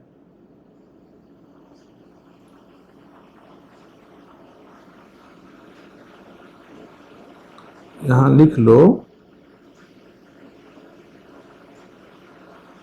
few strict recoverable schedule are not serializable schedule, ठीक है। ये चीज को ध्यान रखना, कुछ ऐसा स्ट्रिक्ट रिकवरेबल शेड्यूल है जो कि सीरियलाइजेबल नहीं है, जो कि सीरियलाइजेबल नहीं है, ठीक है। अब देखो यहां पर क्या है, मान लो एक एग्जांपल यहां पर दिया हुआ है क्या, कि इस शेड्यूल को देखकर बताना है कि रिकवरेबल है या नहीं और व्यू सीरियलाइजेबल है या नहीं, ठीक है। इसमें क्या हम देखेंगे क्या, कि ये राइट किया, यहां पर ये रीड कर लिया, मतलब क्या है, ये डर्टी रीड कर रहा है, ये डर्टी रीड कर रहा है और पहले ही कमिट कर गया, मतलब क्या है, ये रिकवरेबल नहीं है। ये डर्टी रीड भी कर रहा है T2 और कमिट भी कर गया है पहले, इसका कमिट बाद में T1 का हो रहा है, तो रिकवरेबल नहीं है। अगर ये बीच में कहीं फेल हो जाए यहाँ पर तो इसको हम रोलबैक नहीं करवा पाएंगे, तो क्या है, ये रिकवरेबल नहीं है, not recoverable and not view serialisable, view serialisable का जो अपना पॉलिसी है। क्या है इसमें? व्यू में क्या रहता है, जैसे क्या इनिशियल रीड का हम बात करते हैं, अपडेटेड रीड का हम बात करते हैं, और फाइनल राइट का हम बात करते हैं। तो इसमें देखो इनिशियल रीड के लिए बी को राइट कर रहा है ना यहाँ पर। ए क्या है? बी का इनिशियल रीड कौन कर रहा है? T2। मतलब क्या है, पहले T2 आना चाहिए, बाद में T1 आना चाहिए। इनिशियल रीड से एक कंडीशन मिला है हम लोग को। फाइनल राइट कौन कर रहा है? अच्छा, एक चीज, फाइनल राइट तो T1 ही कर रहा है, कोई दिक्कत नहीं है, T1 बाद में होगा। फाइनल राइट से भी यही कंडीशन मिलेगा, इनिशियल रीड से यही कंडीशन मिला है। अपडेटेड रीड का जब हम देखते हैं तो क्या हम देखते हैं, T1 जब अपडेट करता है तब इसको रीड करना है। मतलब क्या है, T1 के बाद में T2 होना चाहिए। एक कंडीशन हम लोग को कौन दिया है? अपडेटेड रीड वाला एक कंडीशन दिया है। एक कंडीशन हम लोग को कौन दिया है? इनिशियल रीड वाला। T2 के बाद T1 होना चाहिए, यहां बोल रहा है T1 के बाद में T2 होना चाहिए। ये दोनों कंडीशन कभी भी सेटिस्फाई नहीं हो सकता है। मतलब क्या, हम कोई सीरियल शेड्यूल फाइंड कर ही नहीं सकते हैं ये दोनों कंडीशन को साथ हम सेटिस्फाई करवा कर। ये कभी पॉसिबल है? 1 के बाद में 2 आ जाए, 2 के बाद में 1 आ जाए, ये कभी नहीं पॉसिबल होगा। मतलब क्या है, ऐसा हम सीक्वेंस नहीं जनरेट कर सकते हैं। इस दोनों कंडीशन को फुलफिल करवा कर एक कंडीशन कैसे मिला है? इनिशियल रीड का जब देखे तो एक कंडीशन मिला, अपडेटेड रीड का देखे तो एक और कंडीशन मिला, फाइनल राइट का जो कंडीशन था वो भी यही कंडीशन था, अपडेटेड रीड और फाइनल राइट, ये दोनों से यही कंडीशन मिला था। इस दोनों को सेटिस्फाई करवा के हम सीक्वेंस बना ही नहीं सकते हैं, ये पॉसिबल नहीं है। मतलब क्या है, ये व्यू सीरियलाइजेबल नहीं है। और रिकवरेबल क्यों नहीं है भाई? क्योंकि यहां पर डर्टी रीड कर रहा था। ठीक है, यहां तक समझ में आ रहा है? देखो और भी क्वेश्चंस क्या है, एक और शेड्यूल है, इसे ए क्या है, recoverable but not cascadeless recoverable and not view serialisable. अब देखो इसमें क्या है, ये डर्टी रीड कर रहा है, ठीक है, लेकिन कमिट है जो देखो इसके बाद में कर रहा है कमिट। मतलब क्या है, अगर ये रोलबैक कर जाए तो इसको हम इस पॉइंट ऑफ टाइम में रोलबैक कब करेगा? T1 रोलबैक यहां पर ही कर सकते हैं, कमिट के पहले यहां से रोलबैक करेगा तो इस टाइम में इसको भी हम रोलबैक करवा सकते हैं। मतलब क्या है, रिकवरेबल है, लेकिन कैस्केडलेस रिकवरेबल हम नहीं बोल सकते हैं। क्यों नहीं कैस्केडलेस बोल सकते हैं? क्योंकि डर्टी रीड यहां पर आ गया है। कैस्केडलेस क्या बोलता है? डर्टी रीड नहीं होना चाहिए। ठीक है, तो कैस्केडलेस रिकवरेबल नहीं है। व्यू सीरियलाइजेबल क्यों नहीं होगा? क्योंकि सीक्वेंस हम नहीं फाइंड कर पाएंगे। सेम पिछला प्रॉब्लम ही तो है, कमिट का केवल डिफरेंस है ना, बाकी सब देखो राइट रीड रीड राइट, यहां देखो राइट रीड राइट, यहाँ ए था, यहाँ बी था, बाकी तो सीक्वेंस ऑपरेशंस का सेम ही है, केवल कमिट को आगे पीछे किया गया है। कमिट को हम यहाँ आगे लेकर गए तो ये क्या बन गया? रिकवरेबल बन गया। लेकिन डर्टी रीड है, इसके चलते कैस्केडलेस रिकवरेबल नहीं बनाए। और व्यू सीरियलाइजेबल क्यों नहीं रहेगा? क्योंकि यहाँ पर देखो क्या बोलेगा ये कि T1 के बाद में T2 होना चाहिए। ठीक है, T1 के बाद में T2 होना चाहिए। यहाँ क्या बोलेगा? T2 के बाद में T1 आना चाहिए। दोनों डिफरेंट है, दोनों अपोजिट कंडीशन है, दोनों को साथ में हम इंपोज कर ही नहीं सकते हैं। ठीक है, ये समझ में आ गया। इसके बाद में देखो क्या है, ये क्या है, cascadeless recoverable but not strict recoverable and not view serialisable. ठीक है, यहां पर देखो क्या है, रीड ए राइट ए। यहां पर डर्टी रीड है क्या? नहीं, डर्टी रीड है ही नहीं यहां पर। क्यों? रीड पहले कर रहा है, इनिशियल डेटाबेस से रीड कर ले रहा है, जब राइट किया है तो ये भी राइट किया है, तो डर्टी रीड नहीं है। मतलब क्या हो गया? कैस्केडलेस रिकवरेबल हो गया, लेकिन स्ट्रिक्ट रिकवरेबल नहीं है। क्यों? स्ट्रिक्ट रिकवरेबल में पहला तो कैस्केडलेस रिकवरेबल होना ही चाहिए, उसके साथ में लॉस्ट अपडेट प्रॉब्लम नहीं होना चाहिए था। क्योंकि यहां पर क्या है, T2 कुछ राइट किया है, इसके बाद में T1 कुछ राइट कर दिया। ठीक है, T1 कुछ राइट कर दिया। अगर T1 है जो रोलबैक करता है तो इसका राइट लॉस्ट हो जाएगा। तो लॉस्ट ऑपरेट प्रॉब्लम आ जाएगा। मतलब क्या है, स्ट्रिक्ट रिकवरेबल नहीं है। स्ट्रिक्ट रिकवरेबल में क्या होना चाहिए था, अगर ये राइट कर दिया तो अब T1 का रीड और राइट है जो होल्ड में रहेगा जब तक ये कमिट ना हो जाए। इसके बाद में यहां राइट ऑफ ए कर सकता था T1, तब जाकर हम बोलते हैं कि ये स्ट्रिक्ट रिकवरेबल भी है। व्यू सीरियलाइजेबल नहीं है। कैसे नहीं है, देखो इनिशियल रीड है क्या, रीड ए। अब देखो इनिशियल रीड में क्या है, राइट ए है। T1 बोल रहा है हम पहले आएंगे, T2 बोल रहा है हम पहले आएंगे। क्यों, मान लो T1 को पहले कर दोगे, राइट कर देगा तो इनिशियल रीड इसका नहीं रह जाएगा। अगर T2 को पहले कर देंगे तो राइट कर देगा तो इसका इनिशियल रीड नहीं रह जाएगा। तो दोनों चाह रहा है कि इनिशियल रीड के लिए दोनों पहले रहे। दोनों कैसे पहले रहेगा, एक पर्टिकुलर टाइम स्लॉट में तो एक ही रहना है, क्योंकि सीरियल सीक्वेंस में रहता है। सीरियल शेड्यूल में एक सीक्वेंस में एग्जीक्यूशन होता है ट्रांजैक्शन का।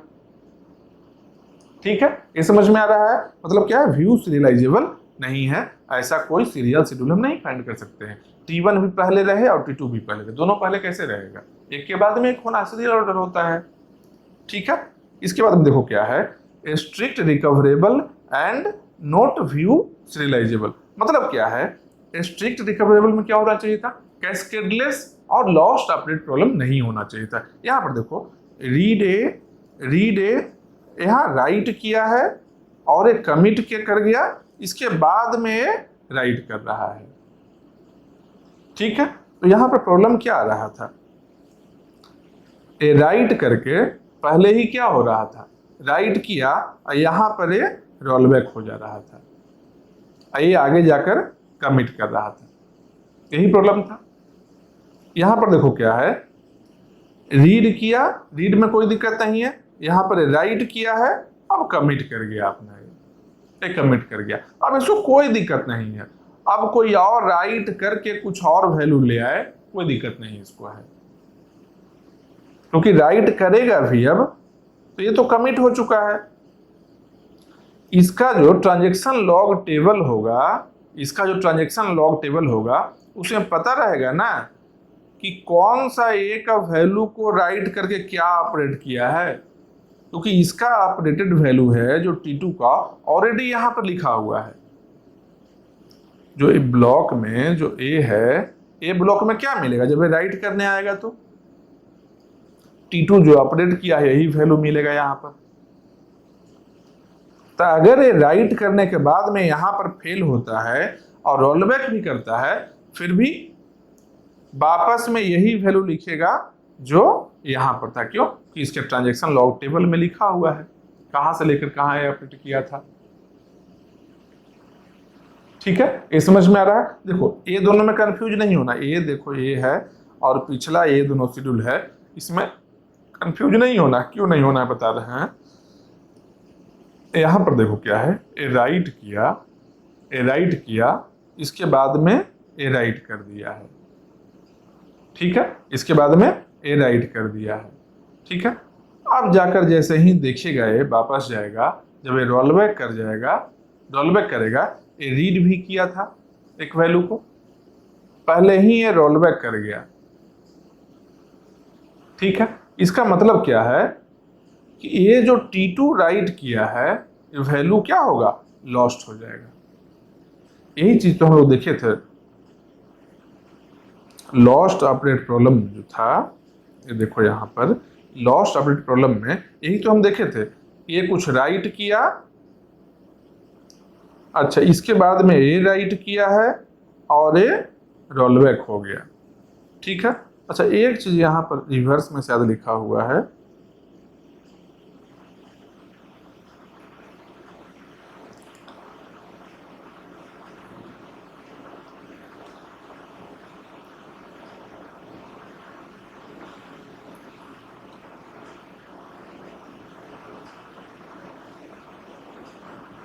ए राइट किया, इसके बाद में ए राइट किया है। ठीक है, ए कमिट कर गया। इसके लिए बता रहे हैं स्ट्रिक्ट रिकवरेबल के लॉस्ट ऑपरेट प्रॉब्लम का हम बता रहे हैं, ठीक है, कैस्केडलेस में कोई दिक्कत नहीं है और व्यू सीरियलाइजेबल में कोई दिक्कत नहीं है। स्ट्रिक्ट रिकवरेबल में हम बता रहे हैं क्या, लॉस्ट अपडेट प्रॉब्लम के लिए क्या होना चाहिए, कैस्केडलेस भी होना चाहिए और लॉस्ट अपडेट प्रॉब्लम भी नहीं होना चाहिए। ठीक है, यहाँ पर देखो ये राइट किया डेटा को, इसके बाद में T1 आकर राइट कर दिया। ठीक है, T1 है जो कमिट कर गया। अब अगर T2 यहाँ पर इस पार्ट पर, इस पोजीशन पर अगर रोल बैक करता है तो इसका T2 का जो ट्रांजैक्शन लॉग टेबल है इसमें तो लिखा हुआ है कि ये अपडेट राइट ऑपरेशन कहां से कहां लेकर गया था।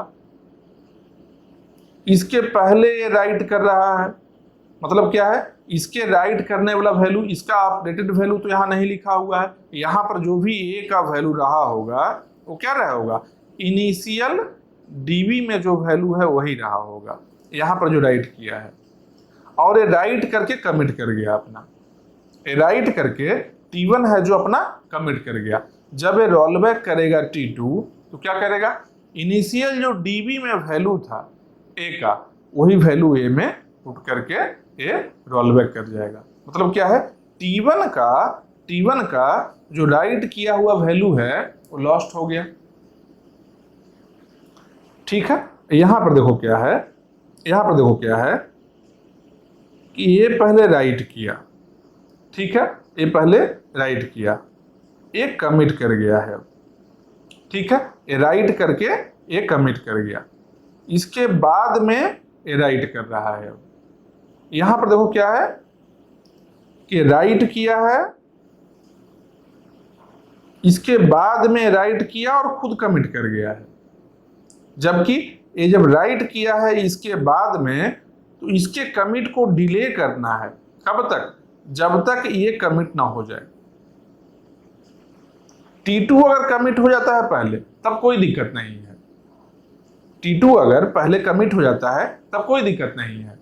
T1 पहले कमिट नहीं होना चाहिए, क्योंकि अगर T1 पहले कमिट हो जाएगा और अगर T2 को रोल बैक करना पड़े, T2 जो राइट कर रहा था इनिशियल डीबी का वैल्यू को राइट कर रहा था, फिर से वापस ए में इनिशियल डीबी का वैल्यू को डाल देगा,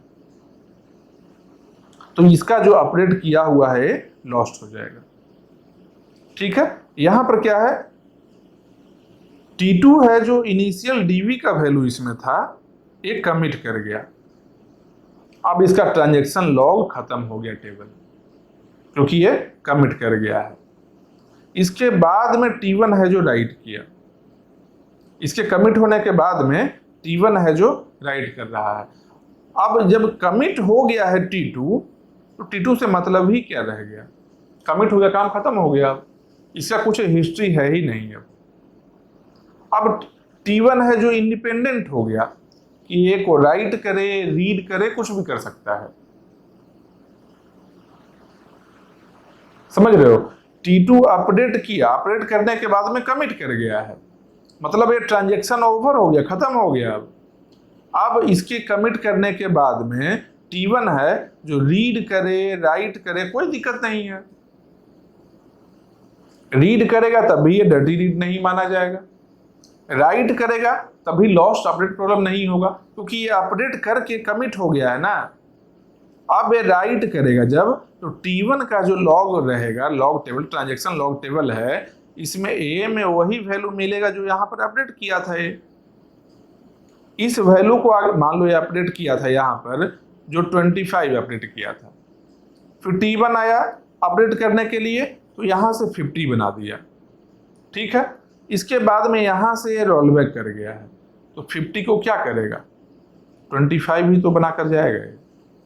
तो यही 25 तो यहाँ पर T2 राइट करके गया है, लॉस नहीं हुआ, लॉस नहीं हो रहा है। जबकि पिछले बारे में अगर देखते हैं, इसमें अगर हम देखते हैं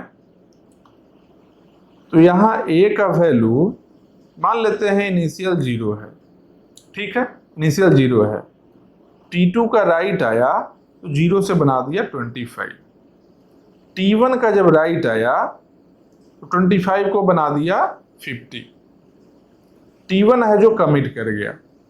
ठीक है, T1 कमिट कर गया। अब T2 है जो कमिट करने के पहले रोल बैक कर रहा है, तो T2 का ट्रांजैक्शन लॉग टेबल में क्या है, ए का वैल्यू 0 ही है, कि 50 को हटाकर ये 0 बना देगा। तो यहां पर जो T1 जो अपडेट किया था, T1 जो अपडेट किया था,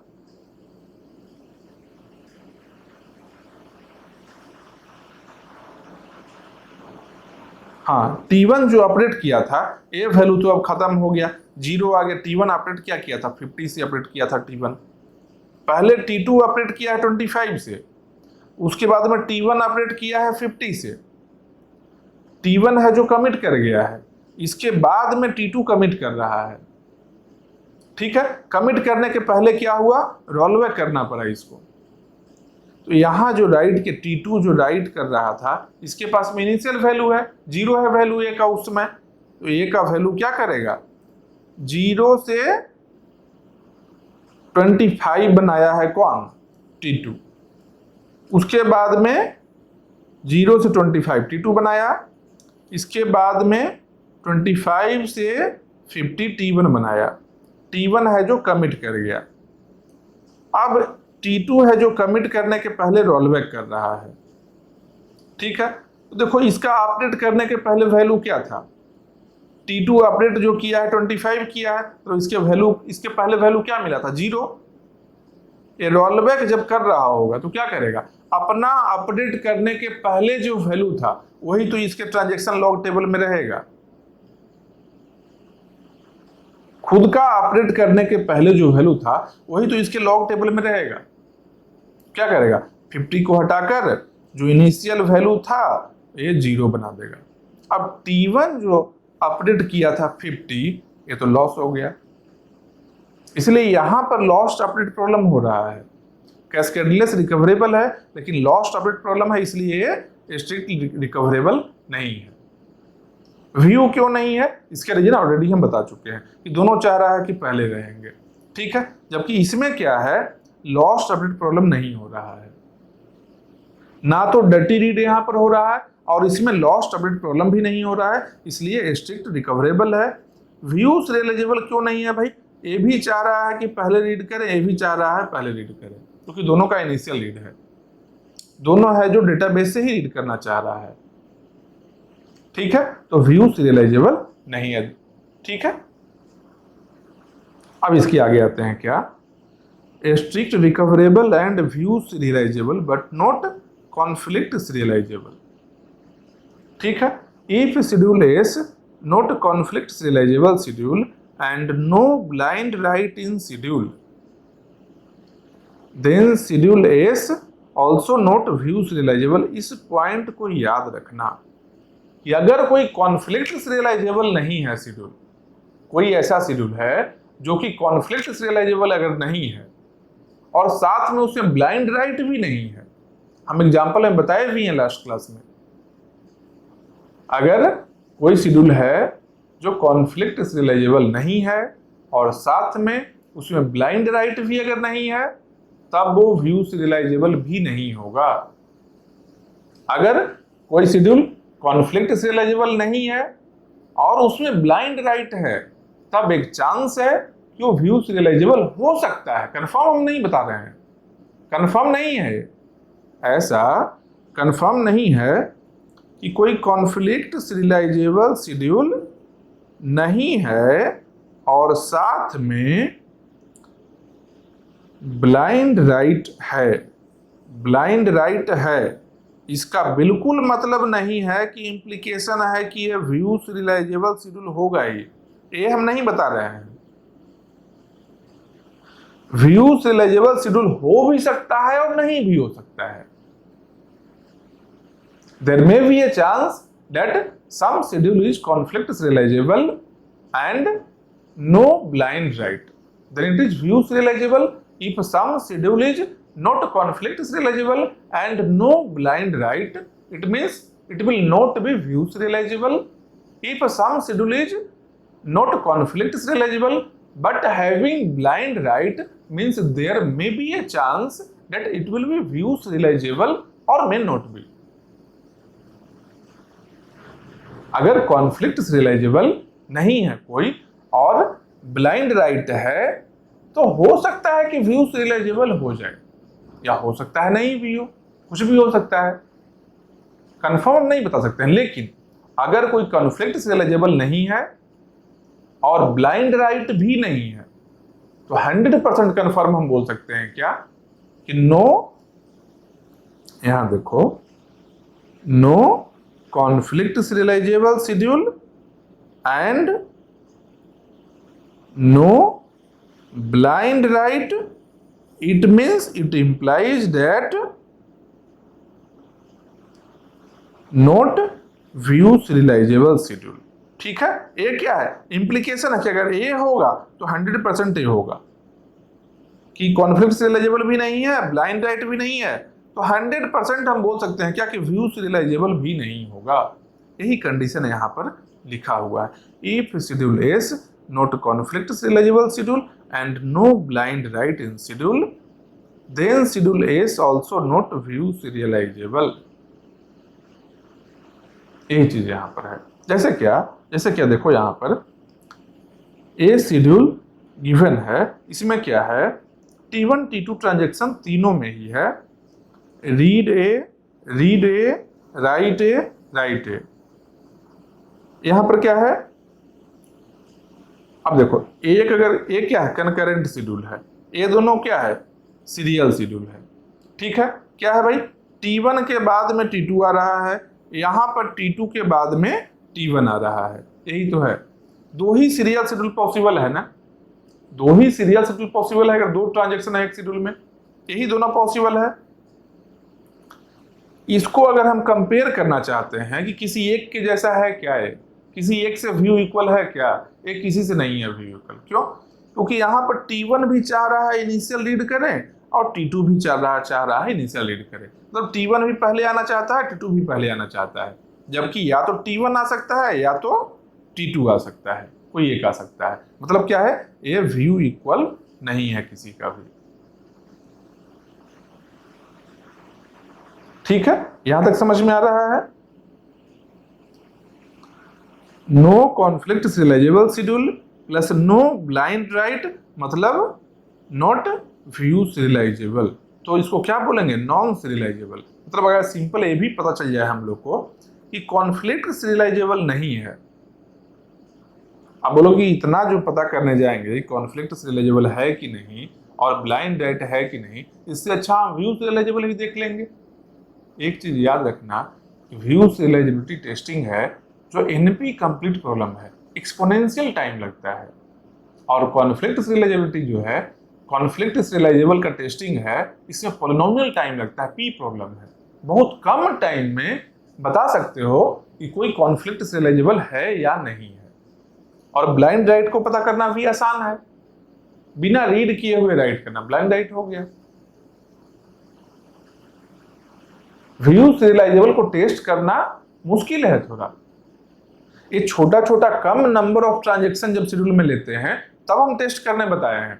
अगर नंबर ऑफ ट्रांजेक्शन बहुत ज्यादा रहेगा तो बहुत मुश्किल है, एक्सपोनेंशियल टाइम लगता है, एनपी कंप्लीट प्रॉब्लम है व्यू सीरियलाइजेबिलिटी टेस्टिंग।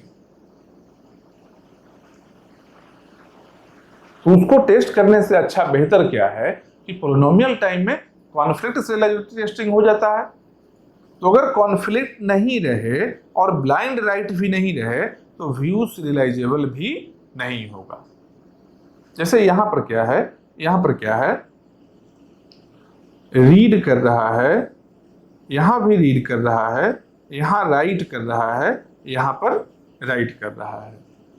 ठीक है, अब देखो इसका रीड करने के बाद में ए राइट कर रहा है, ए क्या आ गया, कॉन्फ्लिक्ट पेयर। इसका राइट करने के बाद में राइट कर रहा है तो राइट कॉन्फ्लिक्ट पेयर। मतलब क्या है, T1 से T2 एक गया और T2 से T1 एक एरो गया।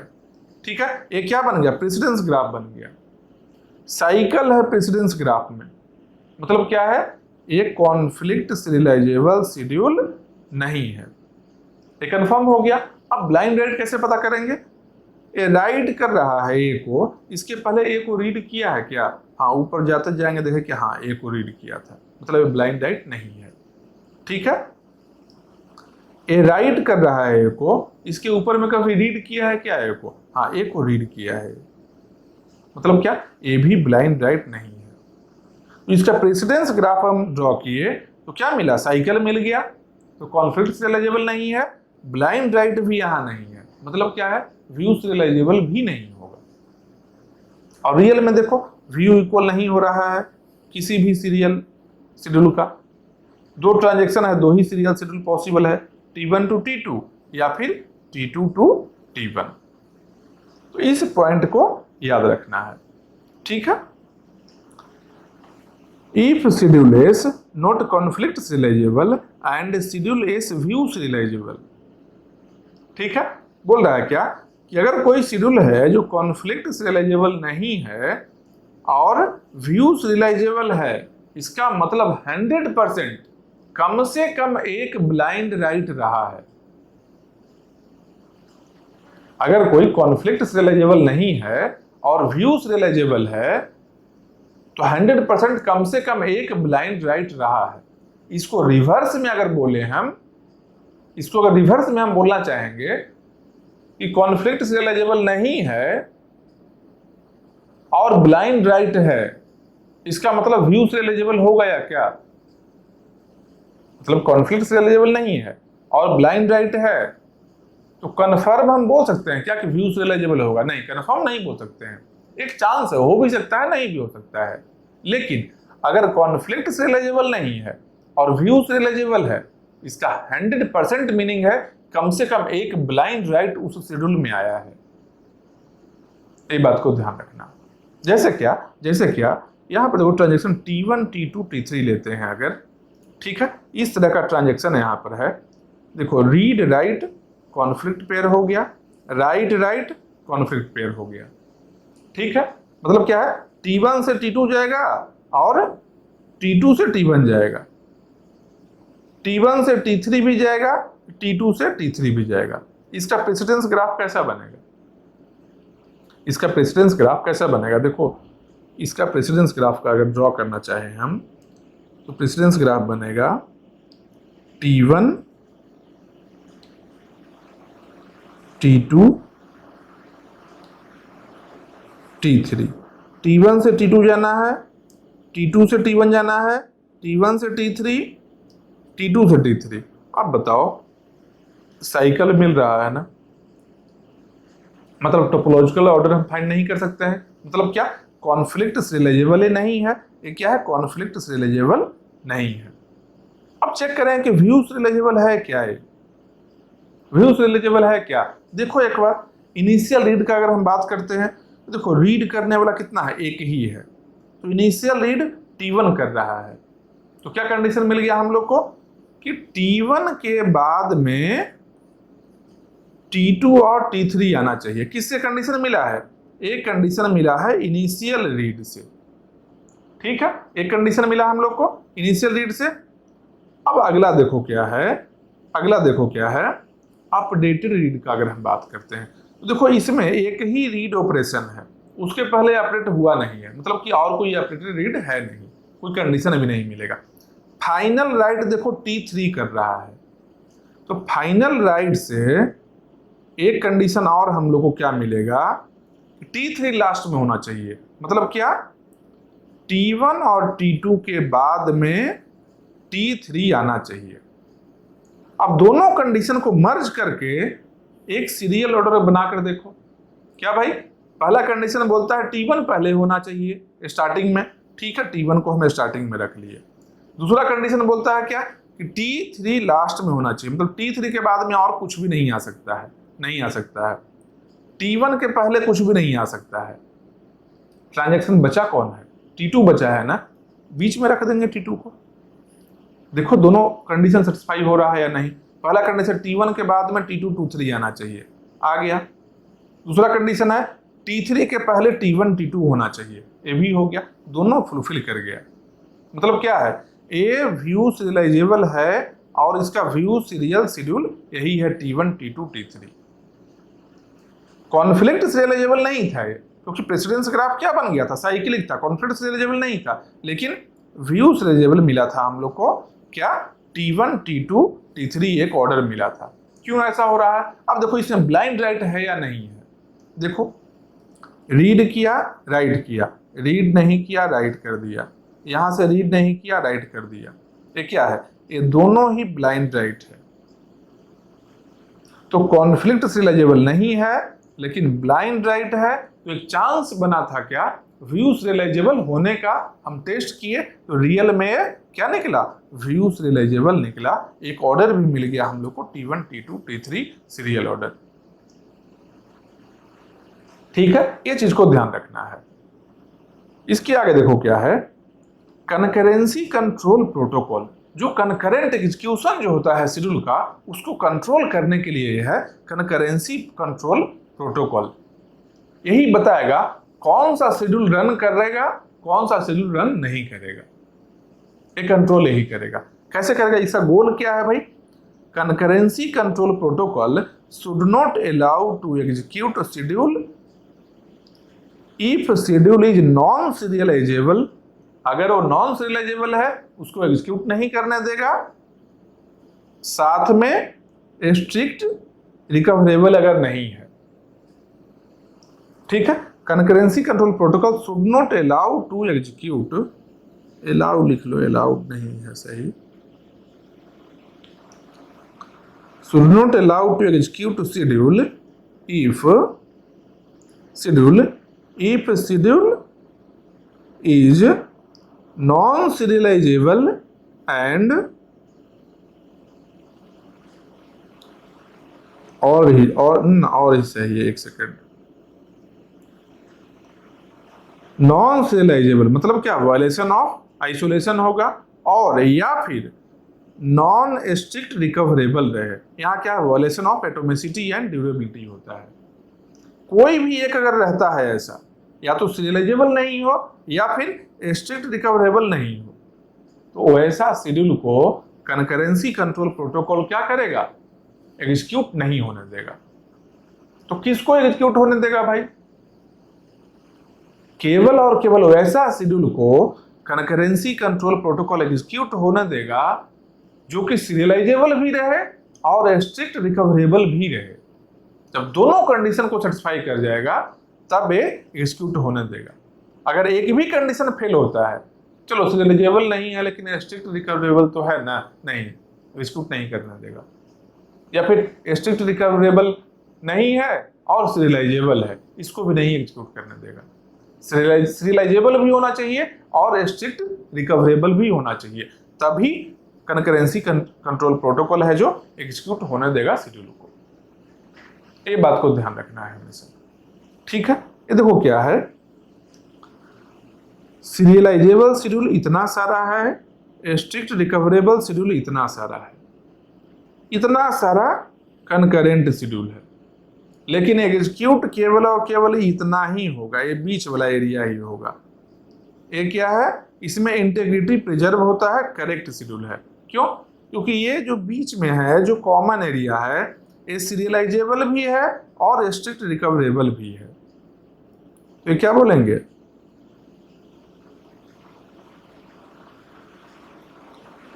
Executed by concurrency control protocol. मतलब क्या, allowed to be executed by concurrency control protocol. इस एरिया में जो है, जो दोनों रहे, सीरियलाइजेबल भी रहे और स्ट्रिक्ट रिकवरेबल भी रहे। बहुत सारा सीरियलाइजेबल है जो स्ट्रिक्ट रिकवरेबल नहीं होता है, बहुत सारा स्ट्रिक्ट रिकवरेबल है जो सीरियलाइजेबल नहीं होता है, और कनकरेंट का तो सेट बहुत बड़ा है ये डोमेन। ठीक है, इस वेन डायग्राम को ध्यान रखना है हमेशा। अब इसके बाद में क्या आता है, इसके बाद में क्या आता है, लॉकिंग प्रोटोकॉल। लॉकिंग प्रोटोकॉल का सिंपल मीनिंग अगर बोले, लॉकिंग प्रोटोकॉल का मीनिंग जानो क्या है, कि रीड और राइट करने से पहले ना लॉक कर ले। प्रॉब्लम क्या रहा था पहले प्रॉब्लम क्या रहा था हम लोग को, कोई राइट करता है, अभी वो कमिट नहीं हुआ है, कोई और रीड कर लिया उसको, तो डर्टी रीड बन जा रहा था। अब क्या बोल रहा है, राइट करना था ना, तुम पहले उसको लॉक कर लो, उस रिकॉर्ड को लॉक कर दो, जब तक तुम कंप्लीट ना करोगे कोई और रीड नहीं करेगा उसको। लॉक करके करना है। रीड कर रहे हो अगर तो भी उसको लॉक कर लो। तो बोलो रीड करने में क्या दिक्कत है, ये भी रीड करेगा ये भी रीड करेगा। हाँ, लॉक का भी टाइप अलग अलग है। एक शेयर्ड लॉक होता है। इस शेयर्ड लॉक अगर हम लगाए हैं तो अगर एक रीड कर रहा है तो और भी बहुत सारा चाहे रीड करना तो रीड कर सकता है। एक सिंपल लॉक है जो राइट के लिए है। अगर लॉक कर दिया तो केवल राइट एक ही कर सकता है, कोई और राइट नहीं कर सकता है, ना तो कोई और रीड कर सकता है अब। ठीक है, तो complete locking protocol next class में हम लोग स्टार्ट करते हैं, किस तरीके से ये काम करता है। और नेक्स्ट क्लास में डीबीएमएस ओवरव्यू हो जाएगा, ये भी जान लो। लास्ट है लॉकिंग प्रोटोकॉल, लास्ट है। कितना पेज बचा है? अच्छा 33 से 46 तक है। चलो देखते हैं, जो भी देखते हैं नेक्स्ट क्लास में क्या कुछ होता है। अगर कुछ बचा रहा तो एक क्लास और 1-1.5 घंटा का रहेगा। ठीक है, तो नेक्स्ट क्लास में देखते हैं। अब तक जो भी पढ़ाए हैं आज, जितना भी रिकवरेबिलिटी के पढ़ाए हैं, रिकवरेबल कैसे चेक करना है, सारा कुछ देख लो। तो कि सीरियलाइजेबल और रिकवरेबल, यहां से बहुत ज्यादा क्वेश्चन आता है जान, यहां से बहुत ज्यादा क्वेश्चन आता है ट्रांजैक्शन का। उसके पहले जो था वो सारा बेसिक चीज था। क्वेश्चन सीरियलाइजेबिलिटी और रिकवरेबिलिटी यहां से ही आने वाला है। ठीक है, इसको अच्छे से रिवाइज कर लो, जो भी अब तक पढ़ाए हैं। नेक्स्ट क्लास में लॉकिंग प्रोटोकॉल से स्टार्ट कर लेंगे। ठीक है, पढ़ो फिर।